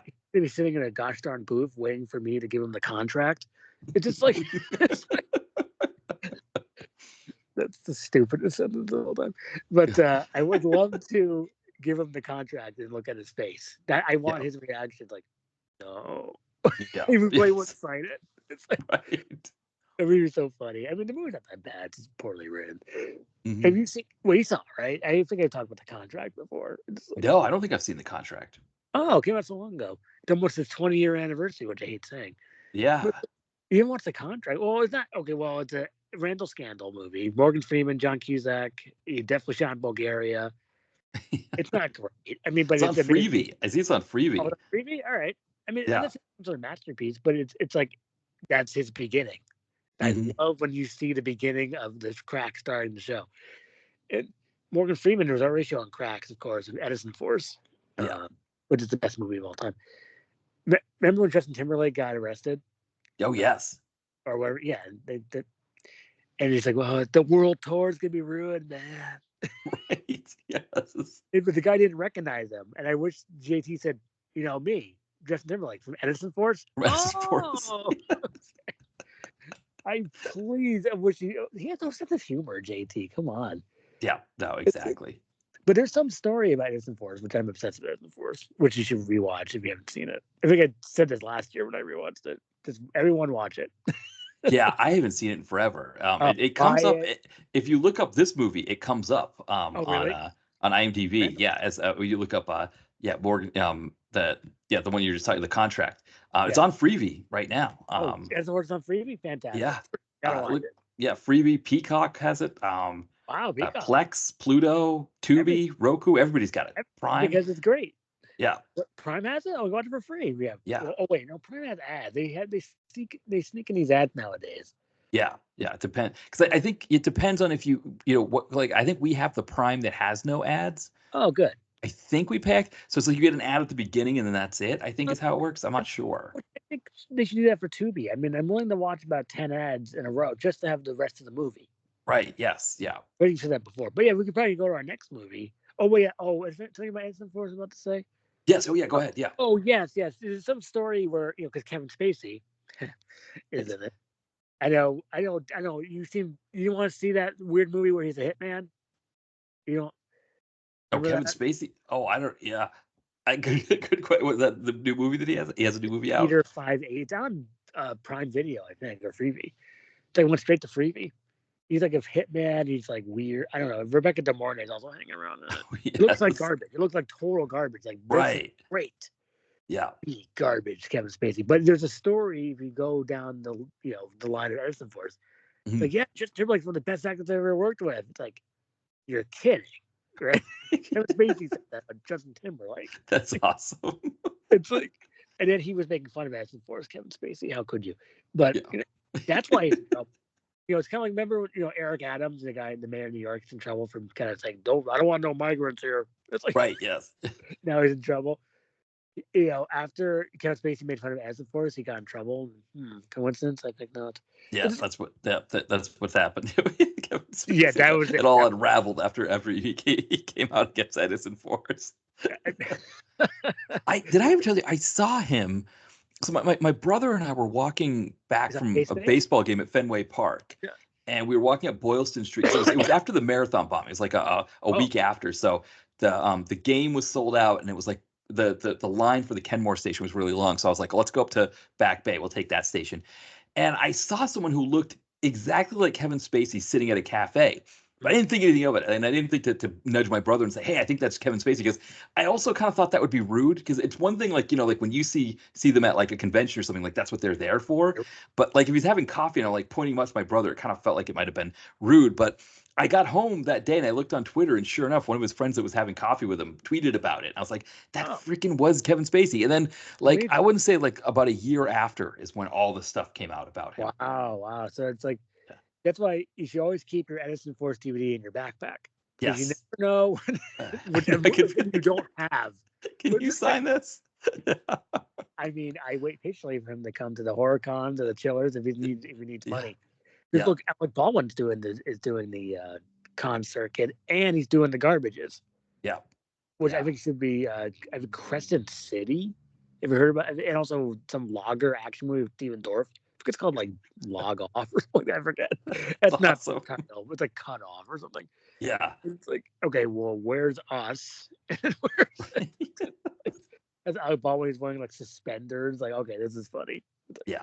We should probably go to our next thing. Let's want to take a Yeah. break. Well, let's. Yeah. So yeah. No, I'm good for. I'm good. I let's do it. Let's bang this one out. Okay, so our next movie is here It's you go. King of the Killers.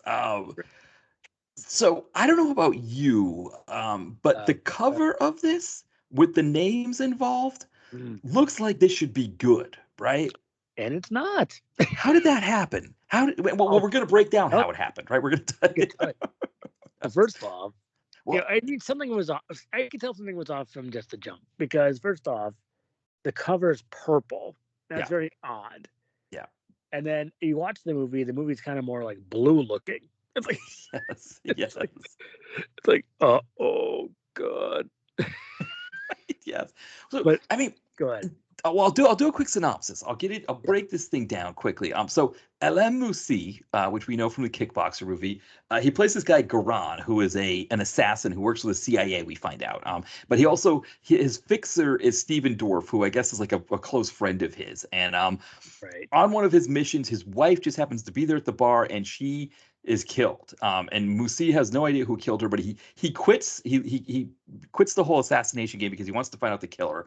And then we get Johnny Capaldi, who we know from Ambushed, one of the worst Dolph movies ever. But Johnny Capaldi, no fault of Johnny Capaldi's, but he Well, shows up with it full on Scottish accent, no affecting an American accent for him, and he offers Musi a deal too good to be true.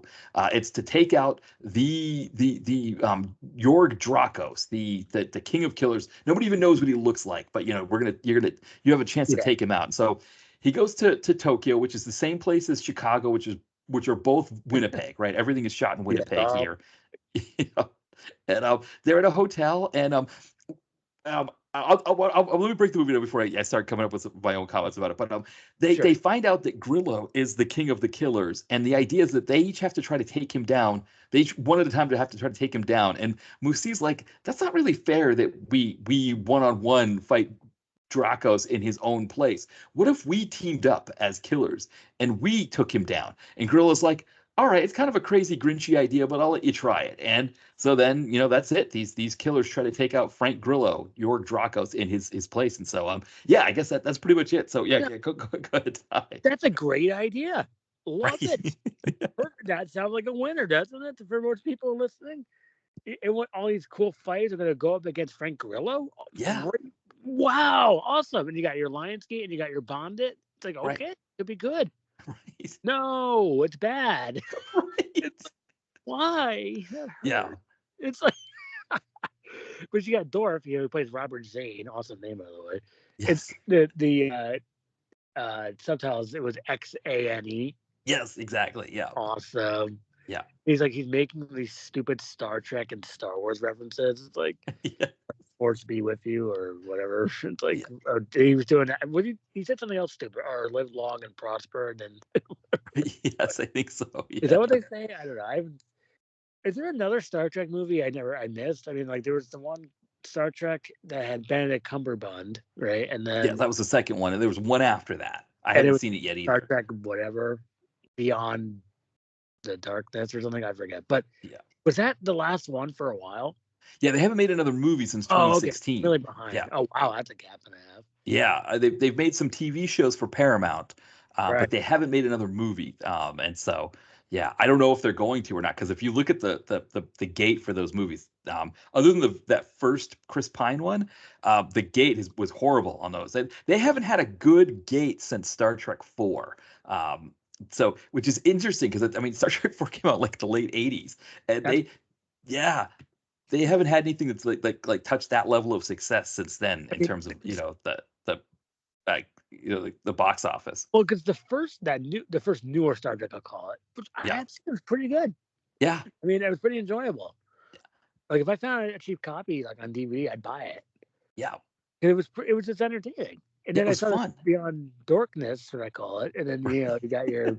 But see, you tricked me back in the day. Well, see, I don't like coordinates, but I'm getting over coordinates now. I'm Yeah, getting, maybe I like coordinates in a way, but it's like, but at the time I did not like coordinates, and I hate coordinates. And you got your Weller though. There's actually Pete Weller, or Doctor Peter Weller. They saw at HorrorCon. Did I show you my zoomed in picture? I think I did, right? yeah. I mean, he was, his prices were outrageous. Now, because my semi buddy Dina Meyer, she's Yeah. doing another, well, kind of. Mhm. Um, she's doing another con. I saw her prices were a little bit lower. This one, like, hey, hey, Dina, the selfie thing was like $70 when I went to Connecticut Con or whatever it was. This one she's going to Washington. It's like 50. It's like I would have got Wow. a self portrait with Dina Meyer for $50. Yeah, because Connecticut, I guess there's more rich people, so they Oh, jack even the prices speaking. up. Is that Oh is that no. what it is? Yeah, higher standard of living in Connecticut, so they can Oh, Washington's a lower standard of living, so you should have lower prices. Plus, Washington Catchment, State. Yeah. it's an amazing lineup. I wish I lived in Washington. What are you close there? I'm terrible at geography. Washington D.C. Maybe. Yeah, if it's in D.C., I am. We're a few hours away, but It's, um it's but amazing. yeah. So yeah, You got Dina Meyer again, Michael Ironside again, Robert Patrick will be there. wow. Zero tolerance himself. I love that. I love that. That's awesome. That's his name, not Yeah, T. yeah. Or it's funny. I was thinking about RoboCop the other day. It's like, oh yeah, Ed 209. He never liked steps. Remember that? Right. He Yes. couldn't Yeah, go he had down. trouble. Like that's hilarious. I mean, like it's like when he's the Elon Musk thing. It's like, oh, it's a great car. Oh, you can't go on steps. It can't like. Exactly. Yes. That's Yeah. hilarious. Oh Yeah. right. Oh, King of Killers. Yeah, I was gonna call this tangent of tangents, basically. But um, okay. So it was a waste of Steven Dorff. It Yeah. was blue looking. It was dark looking, and the one cool thing at the end was still weak. Which was I'm just gonna give it away. I mean, I don't have anything good to say about this one except that it was just disappointing. Yeah. Would you agree? Yeah, I mean, so there's pieces that the movie Yeah. actually tells us in areas where it's flawed. So, like for Yeah. example, there's this idea that Frank Grillo is this best assassin ever, Yes. right? Yeah. So if he's the best assassin ever, why is he first off they're doing this Kickboxer 5 thing, right? Remember Kickboxer 5 when There too. James Ryan is going around to kickboxers and he's like, "Join my evil kickboxing league." And they're like, "No, we don't want to join your evil kickboxing league." And he kills them, right? It's like the same thing here. It's like, oh, you're here now. You got to kill Frank Grillo. I don't want to kill Frank Grillo. You're dead. And it's like, You're but dead. Yeah. why? Why are you doing that? And then Alain Moussi, because what it is like George St. Pierre, he's in this. He goes first to take out Grillo, and you have to go into this area that's like looks like it's like some kind of old timey office space, right, with cubicles and everything. Yeah. Um, they Like go there to fight Grillo, and he's got the whole thing booby trapped. And Moussy's like, wait, if you're the greatest assassin of all time, why do you have to like booby trap the area and make it so we have to go in there completely like at a disadvantage? Like, why would you need that big of an advantage if you're the great assassin? And that's when he's like, all right, I guess you're right. If it's in that case, you can have some of your friends all go in together and try to fight me. And it's like, No, you wrote yourself into that corner. Unwrite yourself out and just don't make that a part of the I, movie. I Um, can't agree more. I mean, the yeah, movie was just like disappointing every single moment. And then you had to yeah. watch it on Tubi. So then there's commercials. I don't remember which they are now, but I need to start writing down what commercials we We see. got Borgata. So we got Borgata online, essentially meaning you could use your app to play slots. And so it's like this couple who are getting ready for a dinner party. So they're very fancy, and the husband's in the bath. He's taking a bath. He's not taking a shower. He's taking a bath for this dinner party. Uh, And he's on his phone and his wife is like setting the table and she's in her dress and everything. And she's like doing her lipstick and she goes, "Come on, you got to get ready." He's like, "It's just a minute. I'm at Borgata." And she's like, "I want to go to Borgata." And so then she's like, "I want to go to Borgata." And so they've got their phone, they're playing slots and they're like dancing and because you actually win in the commercials, right? You win money in real life you're just emptying out your bank account when you're playing exactly. slots on your I phone. think I might have gotten Uber Eats or something. It's hard to remember now, but it's Yeah. just like Oh I, yeah. So I think we don't have so in Connecticut, do they have legalized like slot machines on your yeah, phone or well, you have to go to the casino? we have Mohegan Sun and the other one. But you can't you have to actually go to the casino. You can't just open up your phone and have an app and play slots that You way. might be able to do that. Uh, Okay. but yeah, but especially they probably want you to go to Mohegan Sun or whatever the Yeah. other one name. But Yeah. Yeah. I think what but happened was Chris Christie was like, nobody wants to go to Atlantic City. So why don't we just have, and then uh, Pennsylvania was like, oh, well, if they've got legalized, phone gambling in Jersey, why don't we have it in Pennsylvania? And it's like, that's great. Yeah. You can be in line at CVS while you're listening to like Train playing overhead or something, like emptying out your bank account if you want to.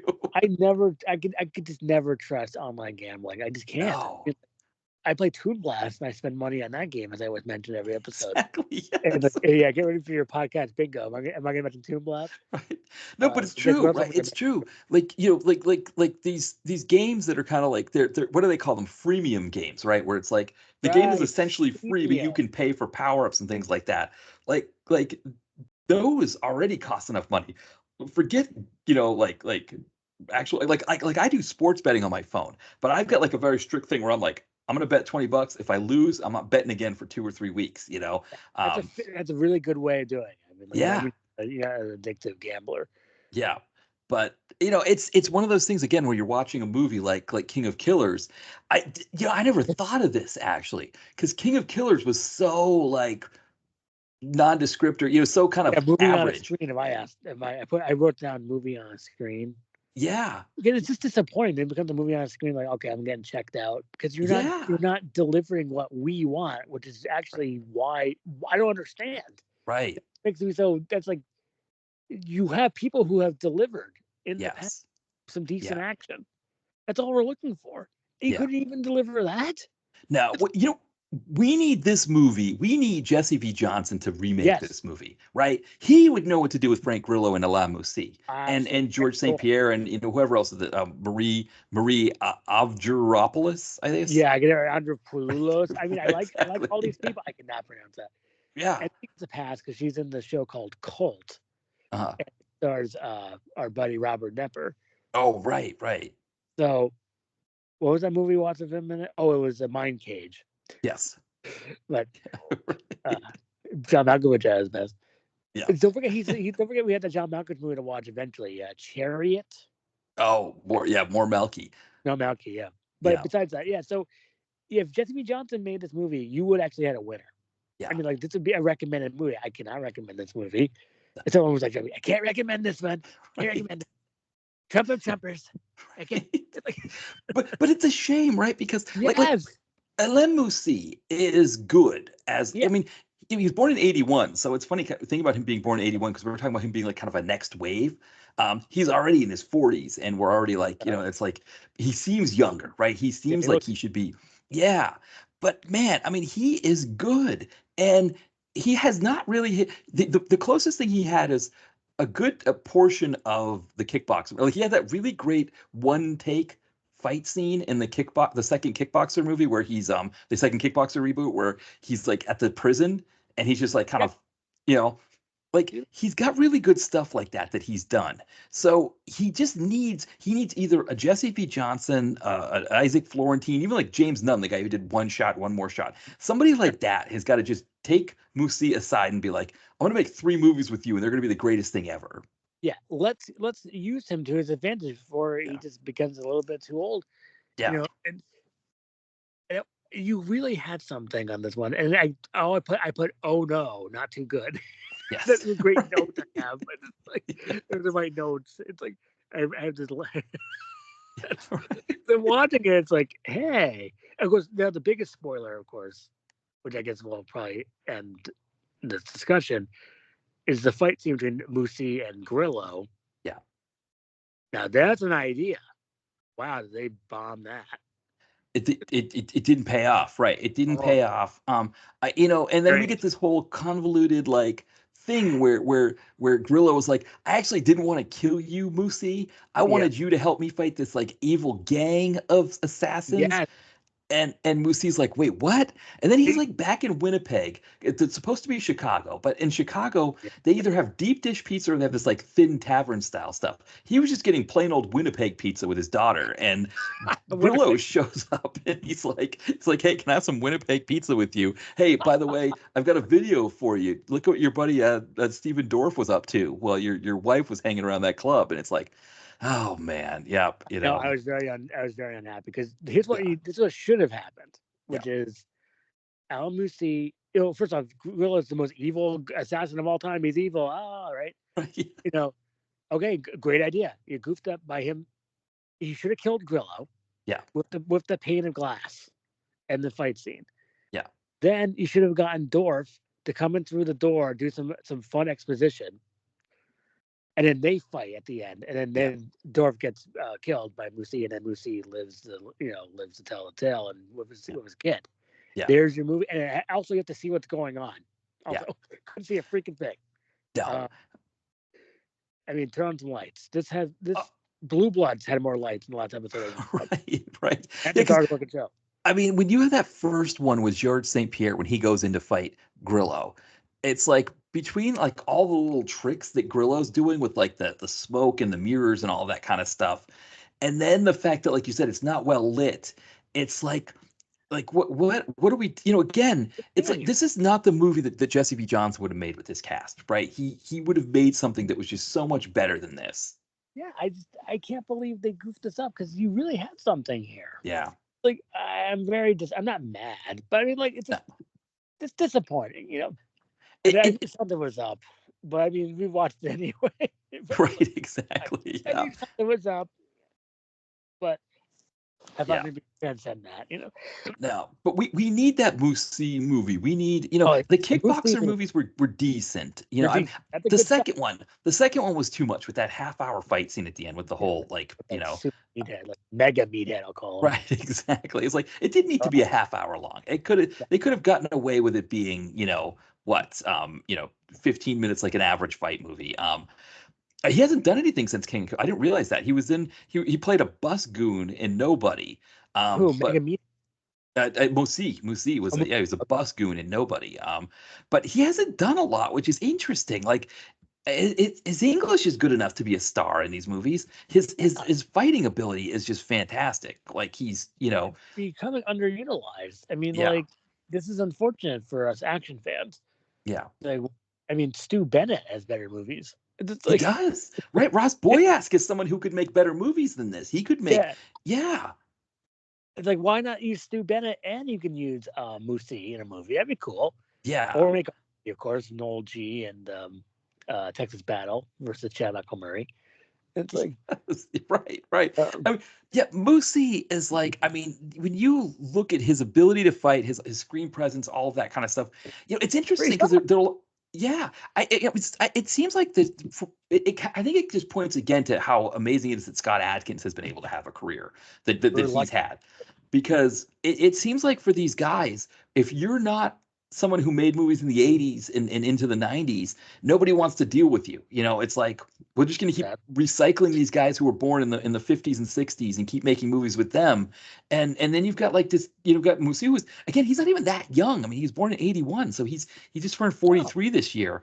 But it's like, he's young compared to, I mean, even compared to Grillo, he's like, 13 or 14 years younger than Willow's Grillo. 75 years old. Somehow he looks really young. I mean, like that guy's a lot older than you might think. And he was born in 68, I think, right?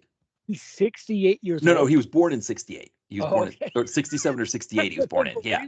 No, he's in his 50s. He's in his 50s. Okay, but he just became a star somewhat. Right. And then, that's a good point about Atkins. Let's say Atkins tried to start now. Yeah. I think he would have been goofed. He would have been done. He would have, yeah.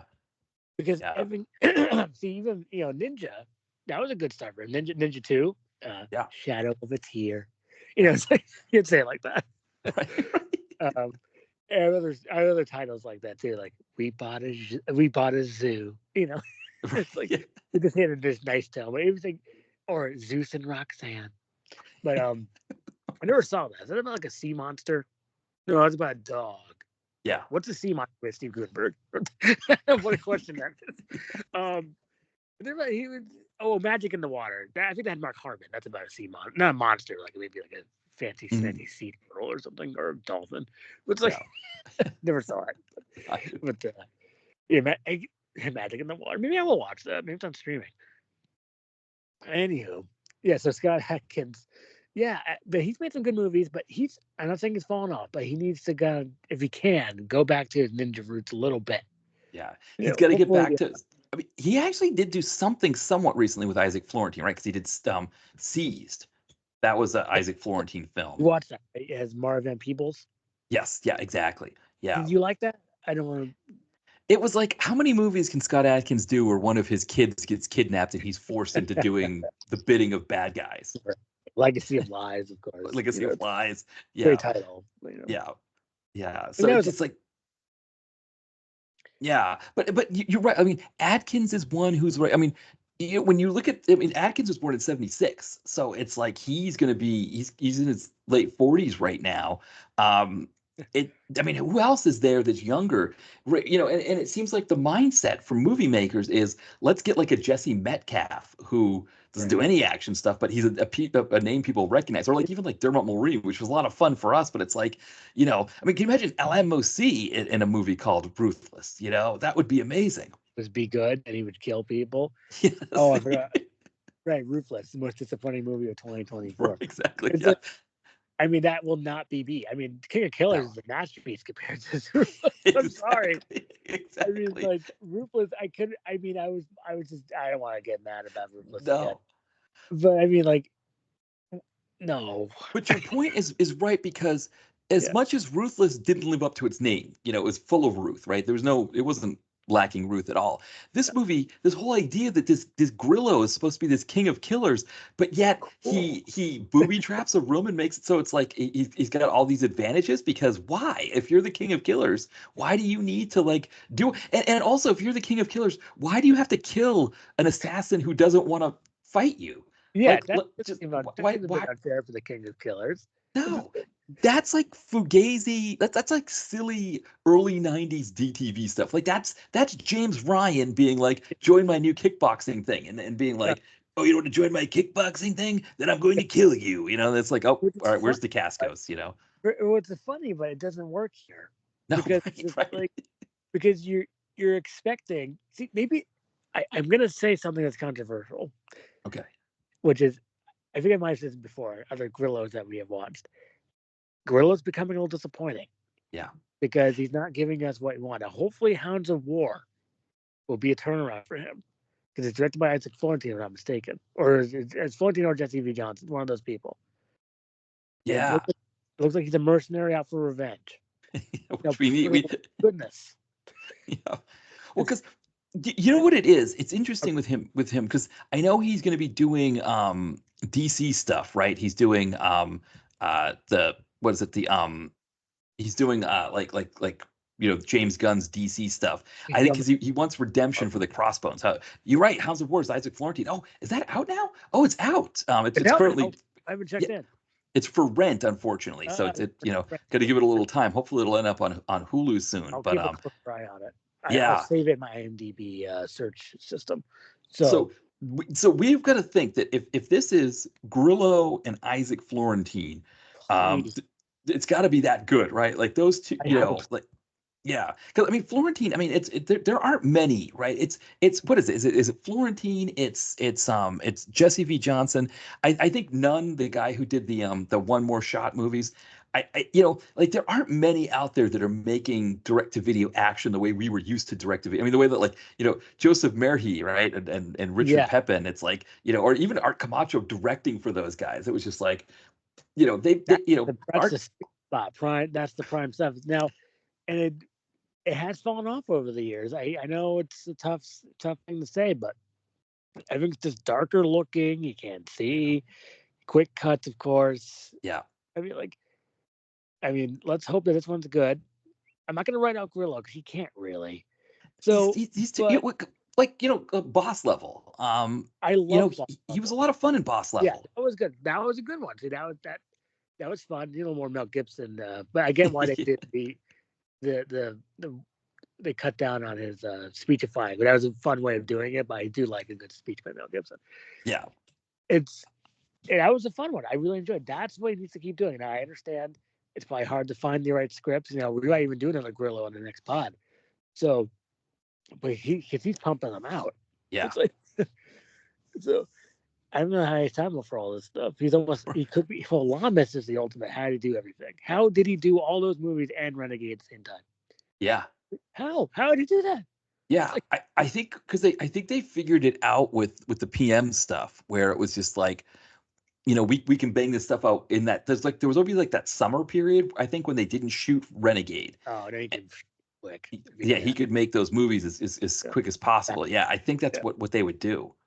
Because I just rewatched Blood for Blood, and it delivered the goods. I think I showed you the picture of that huge shotgun that's shooting people. Like, now that's a movie. Yes. It's like because you got your classic ridiculous llamas. You can't help but love it. It's just stupid fun all the way. Let's go back to those type of movies. I hope. Mm-hmm. Let's try. I think they're trying. They're trying. It's hard to recreate the magic. Yeah. Like I'm not. But let's hope that this Hounds of War is good. Hopefully, if we watch Black Lotus, Mm-hmm. and they're pretty good. Let's find a good one. Agent Recon is probably the better movie this time. Well, because Agent Recon, so this movie, King of Killers, had no business being less entertaining than Agent Recon. Yes, that's a great point. Right. That's gonna be the winner, King of Killers. I was worried. Remember we said that on the last pod. Yeah, we were worried about Agent Recon. I had a light sense about King of Killers, but I thought there's no way King of Killers is gonna be. It can't be that bad. Who was Agent Recon? No way. Yeah. No, and I think you can make a point about certain aspects of King of Killers looks like it's a more competent movie. The funny thing is the typeface that they use for the credits is the same typeface that I use for my novels. I think it's like Railway or something like that. And so it was really weird seeing like my novel typeface that I use being used for like Chicago, Illinois, or Tokyo. And it's like, did you use it for Bainbridge or? Yeah, actually no, Bainbridge I didn't know. The other ones though, the other novels I did. Was it House in the Mountains? Yeah, Don's House in the Mountains, exactly. Yeah, okay. The same typeface for the covers. Yeah, that was funny. You must have laughed. Yeah, I got a kick. Yeah, so as much as I'm saying like this had a better production values than Agent Recon, there were elements to this that were junky just as much. And yeah, I think it had more flaws. Agent Recon at least was just funny, and it had your robot Norris. This one was dark looking. I couldn't see it, but you had a great idea. Exactly. It was squandered. Yeah. So, we needed to wins. Not that it's a competition, but No, but you make a good point. Well, yeah, I guess maybe we should get into our spotlight on a fight. I realize, yeah. So I mean, my favorite part. So we've talked about like potentially doing this one for a while. This is the fight between Zack and Slater on Saved by the Bell. Zack Norris versus Albert Clifford Slater. Albert Clifford, exactly. So to give you a sense, so you can actually see this Peacock has posted this entire thing on season 4, episode 1, by the way. Okay, there we go. Perfect. So what the way the episode works is so we start in the movie theater and Slater's on a date. And Zack has hired an actress to pretend to be Slater's mom. And she shows up at the movie theater and sits in between him and his date and starts giving him. And he's like, I don't know this woman. She's not my mother. I don't even know. And you know, he sounds like a teenager saying like, that's not my, you're not my mom. And then of Yeah. course, like Screech is working at the movie theater. Yes, he is. Yeah, he's like, oh, Mrs. Slater, good to see you. You know, Hey, this is us. Yeah. yeah. So Fun- naturally, love it, Screech. right, yeah, exactly. So naturally, Slater is pissed. So he shows up the next day in his acid wash black denim and Yep. his green button-up shirt that's well tucked into his shirt, And he's into his doing, pants. yeah, he goes down the stairs quickly. He has that great Saved by the Bell song. You know, and his mullet is flapping behind him as he Oh, gets up to the Zach. Zach is there with his bleach, you know, his beach hair, his beach, you know, um, yeah, it's great. yeah. And Slater confronts him and Zach's like, hey, I don't know what you're talking about, man. But you know, he's kind of like, hey, you know, you did the same thing to me, or because I guess there was something Right. before that or whatever. I And agree. Yeah. yeah, we don't know what happened there, but they start shoving. They're like kind of one hand shoves Well, to the shoulder, right? before they do that, it's Yeah. like, well, that's what you are, jerk. It's Oh, like, right. That's it's like right. you're a jerk at the max. It's like well, that's what Slater says That's to Zach. It's exactly, well, that's what you are. It's like, Yeah, that's right. ooh, That's right. Yeah, and you can hear the crowd is getting into it. Like they're yeah, excited for this, I love which it. is amazing. They're ready for this. This is bigger than like when Zach kissed Kelly or anything like that. I This think, yeah, audience, because yeah, this is season 4 premiere. It's like, right. Yeah, whoa, yeah. They came in hot for the season 4 yeah, premiere. yeah, So Zach, I think after some shoving, Zach punches Slater, yeah. That was, catches him right in the mouth. And oh then yeah, brutal. Slater, the wrestler that he is, he gets a hold of Zach and hip tosses him.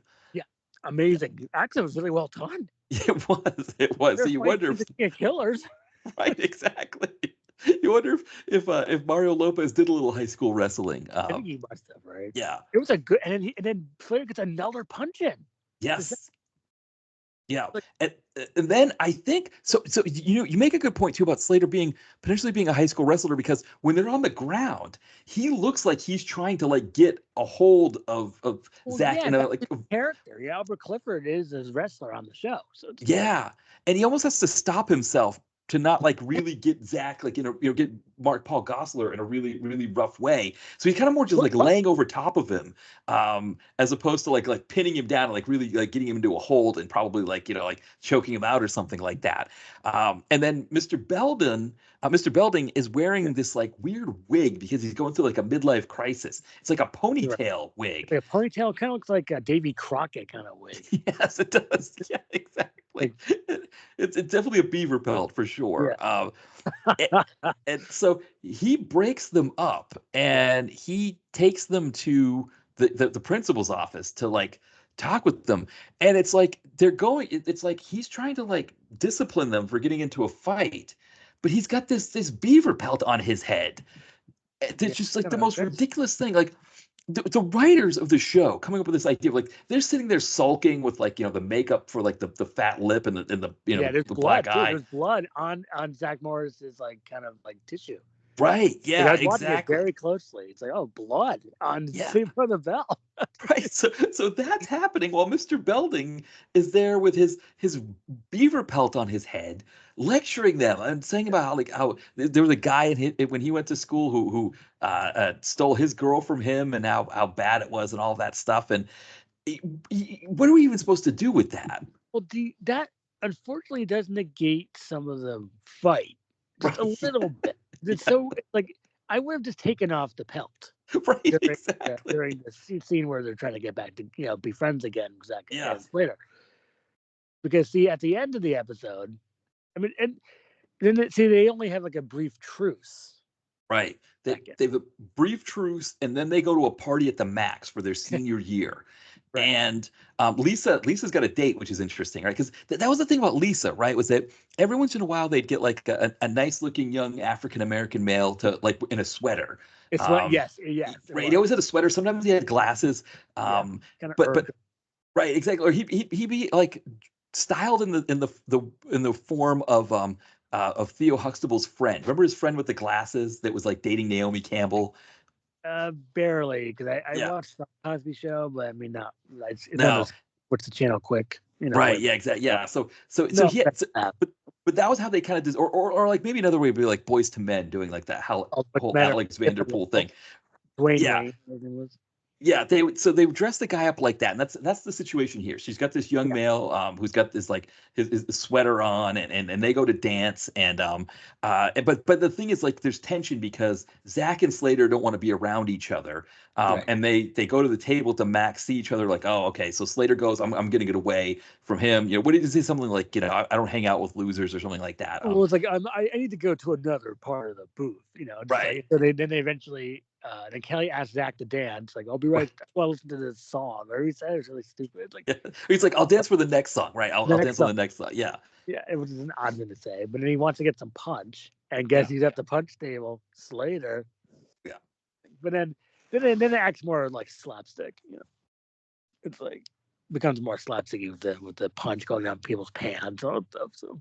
Yeah, yeah, and then they're right. They start putting the punch in each other's pants. Mr. Belding shows up to try to stop them. He before that, Mr. Belding had like tried to announce something at the party, and they were like, "Dude, you're old, and you're the principal. Like this is supposed And to be he's our still fun party beaver thing." pelt.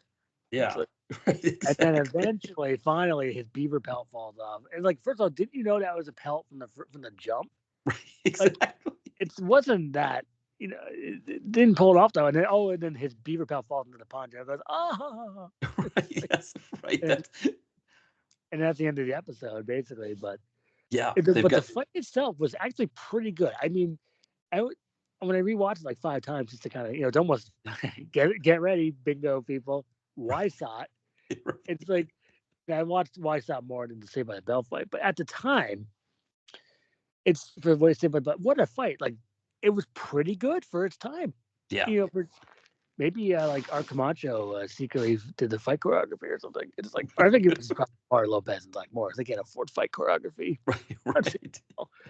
What's that? Remember, there's a podcast about Saved by the Bell. I forget the name. I mean, it was hosted by this comedian. It was a good podcast. They mentioned all the episodes. I remember April Richardson. Does that ring a bell to you? Oh, maybe. Let me see here because I think if I can trick the system. Oh, Go Bayside. Yeah, there was a podcast called Go Bay. I listen to every episode. Mhm. And they usually get like a guest, like kind of. I think they got like Chris Hardwick and people like that. Yeah. And they always make fun of the thing at the movie theater, where it's like it's 3 shots of a scream or 2 shots of the scream. I always thought that was hilarious. Yeah. It's like I need to re-listen to the fight episode now. Yeah. Yeah. Same here. But I remember, that was a good podcast about because it was done with like she wasn't making fun of it. She understands it like we do. Right. It's like, and this is something from our childhood, or Yeah. basically our childhood. Well, it was, yeah. Yeah. But yeah, good fight scene. You got a good punch. You got 2 punches by Slater. Yeah. Well, one right hook by Zach. You got 2 punches from. Wow, I think technically Slater did. I guess it was a draw, right?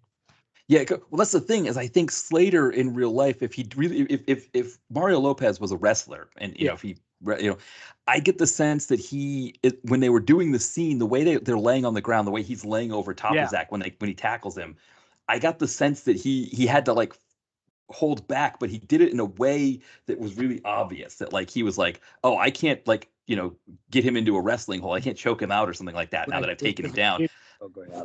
Yeah, but because that hip, you're right. That hip throw was was good. That was great technique. Yeah. Really well done. And see, back in the day, there's no quick cuts. No. It's like so. That was a good throw by Slater. Good right hook, or was it right or left hook by Zach Morris? Yeah. It was like this is impressive. I know it's only about like 15 seconds, or maybe 15, 20 seconds, but for that, like that was still pretty good. Yeah, the crowd was screaming. Yeah, well, I mean, it was filmed for a live audience. Right, exactly. I mean, if I was in that audience, I would have been screaming too. I would have like, wow, nice. Cool. Yeah. Did you do it again? Okay, wait, I hear they only allow like one take because it shows, the show's poor. Yes, right, exactly. Because if you actually look at the movie theater, it's just like weird chairs. It's not really like movie. Right, exactly. I can see. That's the part of the appeal statement about. I rewatched it, the full series about 6 years ago, and it held up pretty well. I mean, Screech's getting a little annoying. R.I.P. Screech, of course. Yes. But did you ever see the clip on YouTube or maybe Peacock of like they remember Screech? It's actually pretty heartfelt. I mean, it's funny. I'll have to see that. I'll have to see that. It's Yeah. the new Saved by the Bell, so they all look kind of old and weird, but Yeah. they show the old clips of Screech, like him in like Hmm. that weird kind of Hawaiian outfit, him and Yeah. the robot. It's like so it was a little awkward, but it was done somewhat well for what it is. Yeah. I'll have to Check it out. check that out. It's kind of depressing, but I mean Yeah. like, but besides that, it was, they should do a fight scene now. Marlo Lopez and Zach Morris in the new show. I think it got canceled, but they should have redone it with this kind of hot new fight choreography. It's like Right. wouldn't that be amazing? Well, it probably wouldn't be as good, but I mean, like you had your chance there. What People, if they made a sequel to Precious Cargo where Mario yeah, Lopez played the baddie? yes, Bruce Willis has a son, and it's played by Mario Lopez, Yes. and that would be great. I love Precious Cargo. I don't know why I love Precious Cargo. Yeah, it's the It, it, Gosler. That's really it's what it is. I mean, it's the Gosler with a sprinkle of Daniel Bernhardt, I yeah, think. and Bruce Willis at his kind of most kind of lazy, but it's like there's just something about that movie that kind of keeps you watching because I think Yeah. it is the beginning's fantastic. You got Mark Gosling with his beard, and he really cared. Yes. That's what's really good about Precious Cargo is that you could tell he actually cared about what was going on. Right, right, It's like exactly. he could have phoned that in, Mark Gosling, but he didn't. Yeah. What do you watch the show that he's on now? Found No, I haven't WB. seen any of his new stuff. Oh, it's good, good, good. It's Is a it? good program. He plays like a kind of a serial killer, Mhm. a kidnapper, serial killer from the past. It's good. He has a beard. Oh, I've He heard of, yes, I've seen the ads for it. yeah, Yeah. solid program. The procedural, but there's this main plot with Mark Paul Gosselaar. Because, Right. but it's done. It's done well. Of course, the Passage, which I Yeah. always people want. I wish I could. I'd buy that. I would totally buy the Passage on iTunes. Maybe it's on iTunes. Did you Yeah. ever watch that? It's really good. No, I haven't seen any of his stuff. I haven't seen any of Gosler's, other Besides, than Precious Cargo. I haven't really well, you seen can a stop it. You yeah. know, that's well. You ever saw Heist? It's with Robert De Niro and Dave Bautista, Gina Carano, and Mark Paul Gosselaar. Oh no, I haven't seen that one yet. Yeah, No. it's good. It's a Randall scandal. I mean, it's not great, but I mean, it's still pretty good. What Mark Paul Gosselaar you get is pretty Hmm. good. He's kind of like a smarmy jerk ass in it. To Gina Carano, it's kind of funny. It's good. It's stupid, and it runs on a little long. But besides that, it's still pretty good. I'd recommend watching Heist. It might be on some streamers. Yeah. So if you watch the Passage, it's really cool. If you remember when I was on, it's he plays Mark Gossip plays like an FBI agent. He has a beard, That's and nice. yeah, say every single time, and he's like protecting this little girl from like this like this kind of government full of vampires and these evil people. Hmm. It's pretty good. I mean, there's the part I think I mentioned on other podcasts, which I'll just mention now. It's just they're like in this kind of weird camp in one of those episodes, and this Hmm. guy gets shot for no reason, and then Mark Paul says, "You shot him to shut him up." And it's just like it's perfectly awesomely delivered and acted by Mark Paul Gosselaar, Yeah. and it's great. Oh, Pitch! You never watched Pitch? Again, I never saw it, but I remember seeing commercials for it. Oh, okay. That's also guess what Mark Paul Gosselaar has? A beard. Is he nice? I never watched Franklin and Bash. I never really cared, but Yeah. I remember that was on. Oh yes, yeah, because that was on USA, I think, or something like that, Yeah, and I think or TNT. TNT, I yeah, think, had Franklin and Bash. Yeah. Breckenmeyer. What happened to Breckenmeyer? Yeah. Good question there. I don't. I Breckster. don't yeah. He should do serious work, right? Or Oh yeah. maybe because his name is odd, Brecken.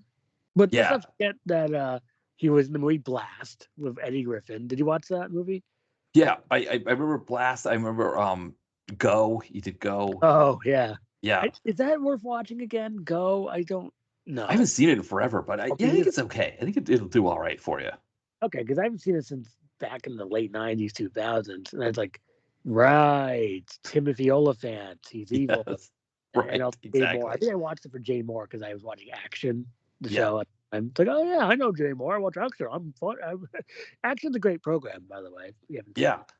You ever watch that? No, I haven't seen that one. No. Oh, you should watch that show. It's really good. Yeah. It's funny.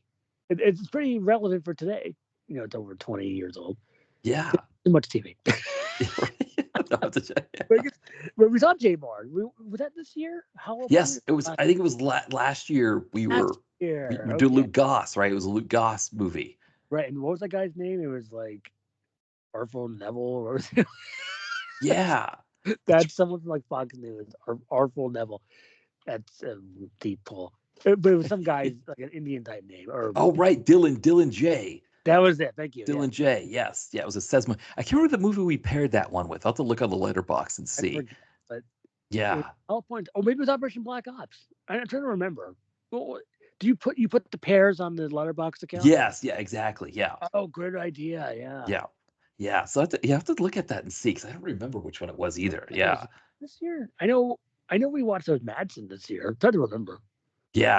I know we're already into November. It's like almost. Yeah. It's kind of crazy. Like yeah, we're. That Uh, was. I know exactly. I mean, that's crazy. I mean, we can wrap up. I mean, I could do the. Yeah. Well, do you want to do the plugs? We'll plug it up here. Yeah. Okay, so we have comeuppance.net, the website. We still have it. We're just posting slower because we don't have a lot of stuff. That's the truth. We're not like getting away to the website. It's slow going. We just posted Prepare to Die. Yep. I remember that. I saw that one. Yep. And then we have Ty Comeuppance on the Twitter X. Oh, Comeuppance is also on Facebook under the website name.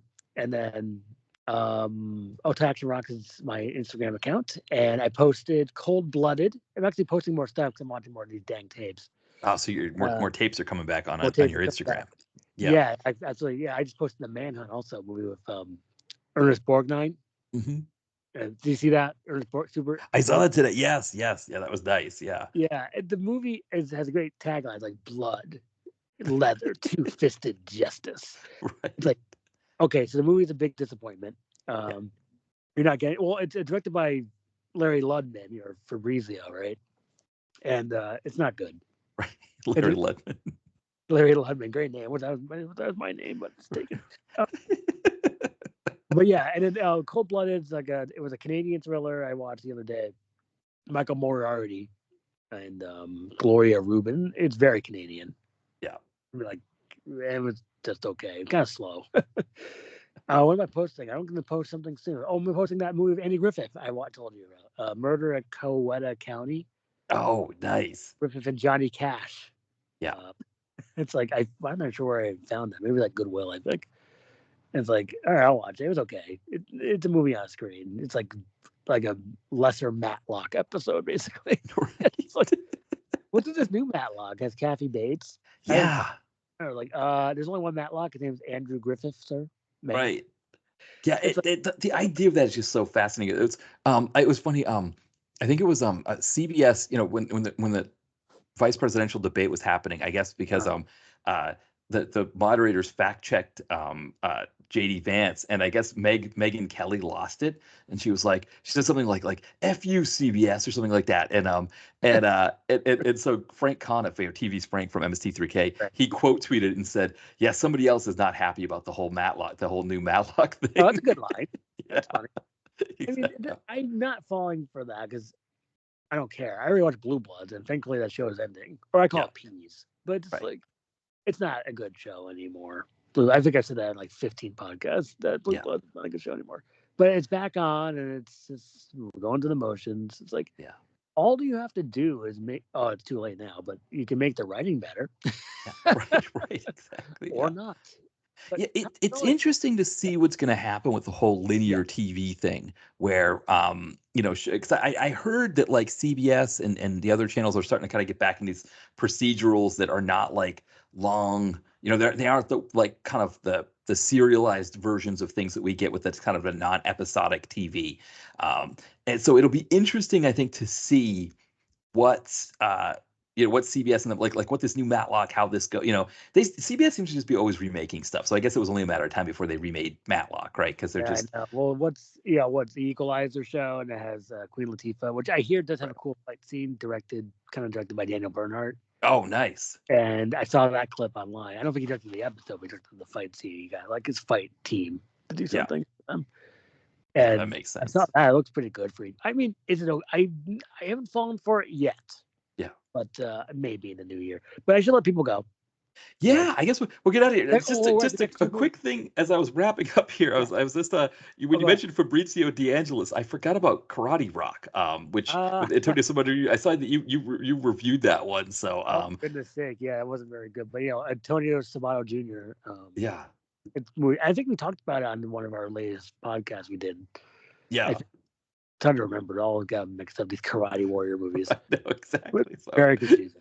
yeah, fascinating one. I'm just figured to throw that out there. But yeah, no, this was as much as these movies were a bit on the rough side, though. Like you mentioned, I'll Agent Recon. past Agent Recon. Yeah. Yeah, I think the problem with King of Killers, not King of Kickboxers, King of Killers was disappointing. It had more promise than Agent Recon. We knew what Agent Recon was going to be going in. Yeah, absolutely. But I thought King of Killers would be kind of like a cool little action movie that you can recommend to people. Yeah. And we were wrong. But I guess the next two movies are what? Dark Asset, and then Bob Patrick. Everyone call him that before? Robert Patrick.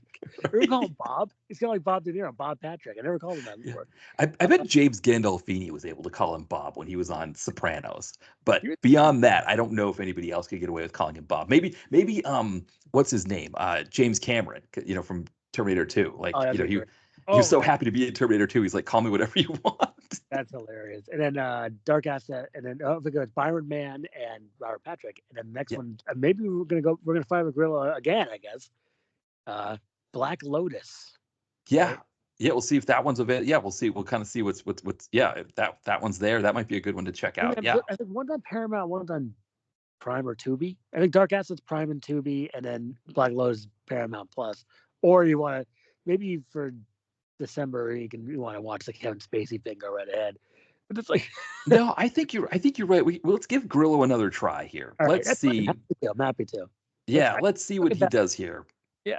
And I did remember one more thing. Maybe I could save this for these darn kids. But what is with the clip? Okay, so I guess Robert De Niro, speaking of Bob, maybe think of it. It just there's a clip of there's an audio clip of Broad City. That shows on Comedy. Oh yes, yeah. Funny program. But for some reason now it's become some sort of meme. And it's just like, so Robert De Niro is talking about people being in the club. And it's like, I know you're just goofing around in Broad City in quality program, but why is Robert De Niro doing a meme about Broad City from 10 years ago? And it's like, just answer me that. And it's like, who knows? It's one of those things where I think somebody digs something up and uses it, and then everybody's after it. Yeah. Because I think I saw Sabrina Carpenter do it. It was like, first I didn't get the reference. Like, oh, right, from Broad City. Okay, but now De Niro's doing it. This is embarrassing. You're right. Yeah. It's already. I think it's more embarrassing than Dirty Grandpa. Yes. It's just like. And that on that joke. That's a great place to end it. That's a great place to end it for sure. Excellent. Well, thank you again, Ty. This was another fun conversation. Hopefully, crazy. Absolutely, and thank you everybody for listening. Yeah, we'll be back soon. Okay. Bye. Bye. All right. We hit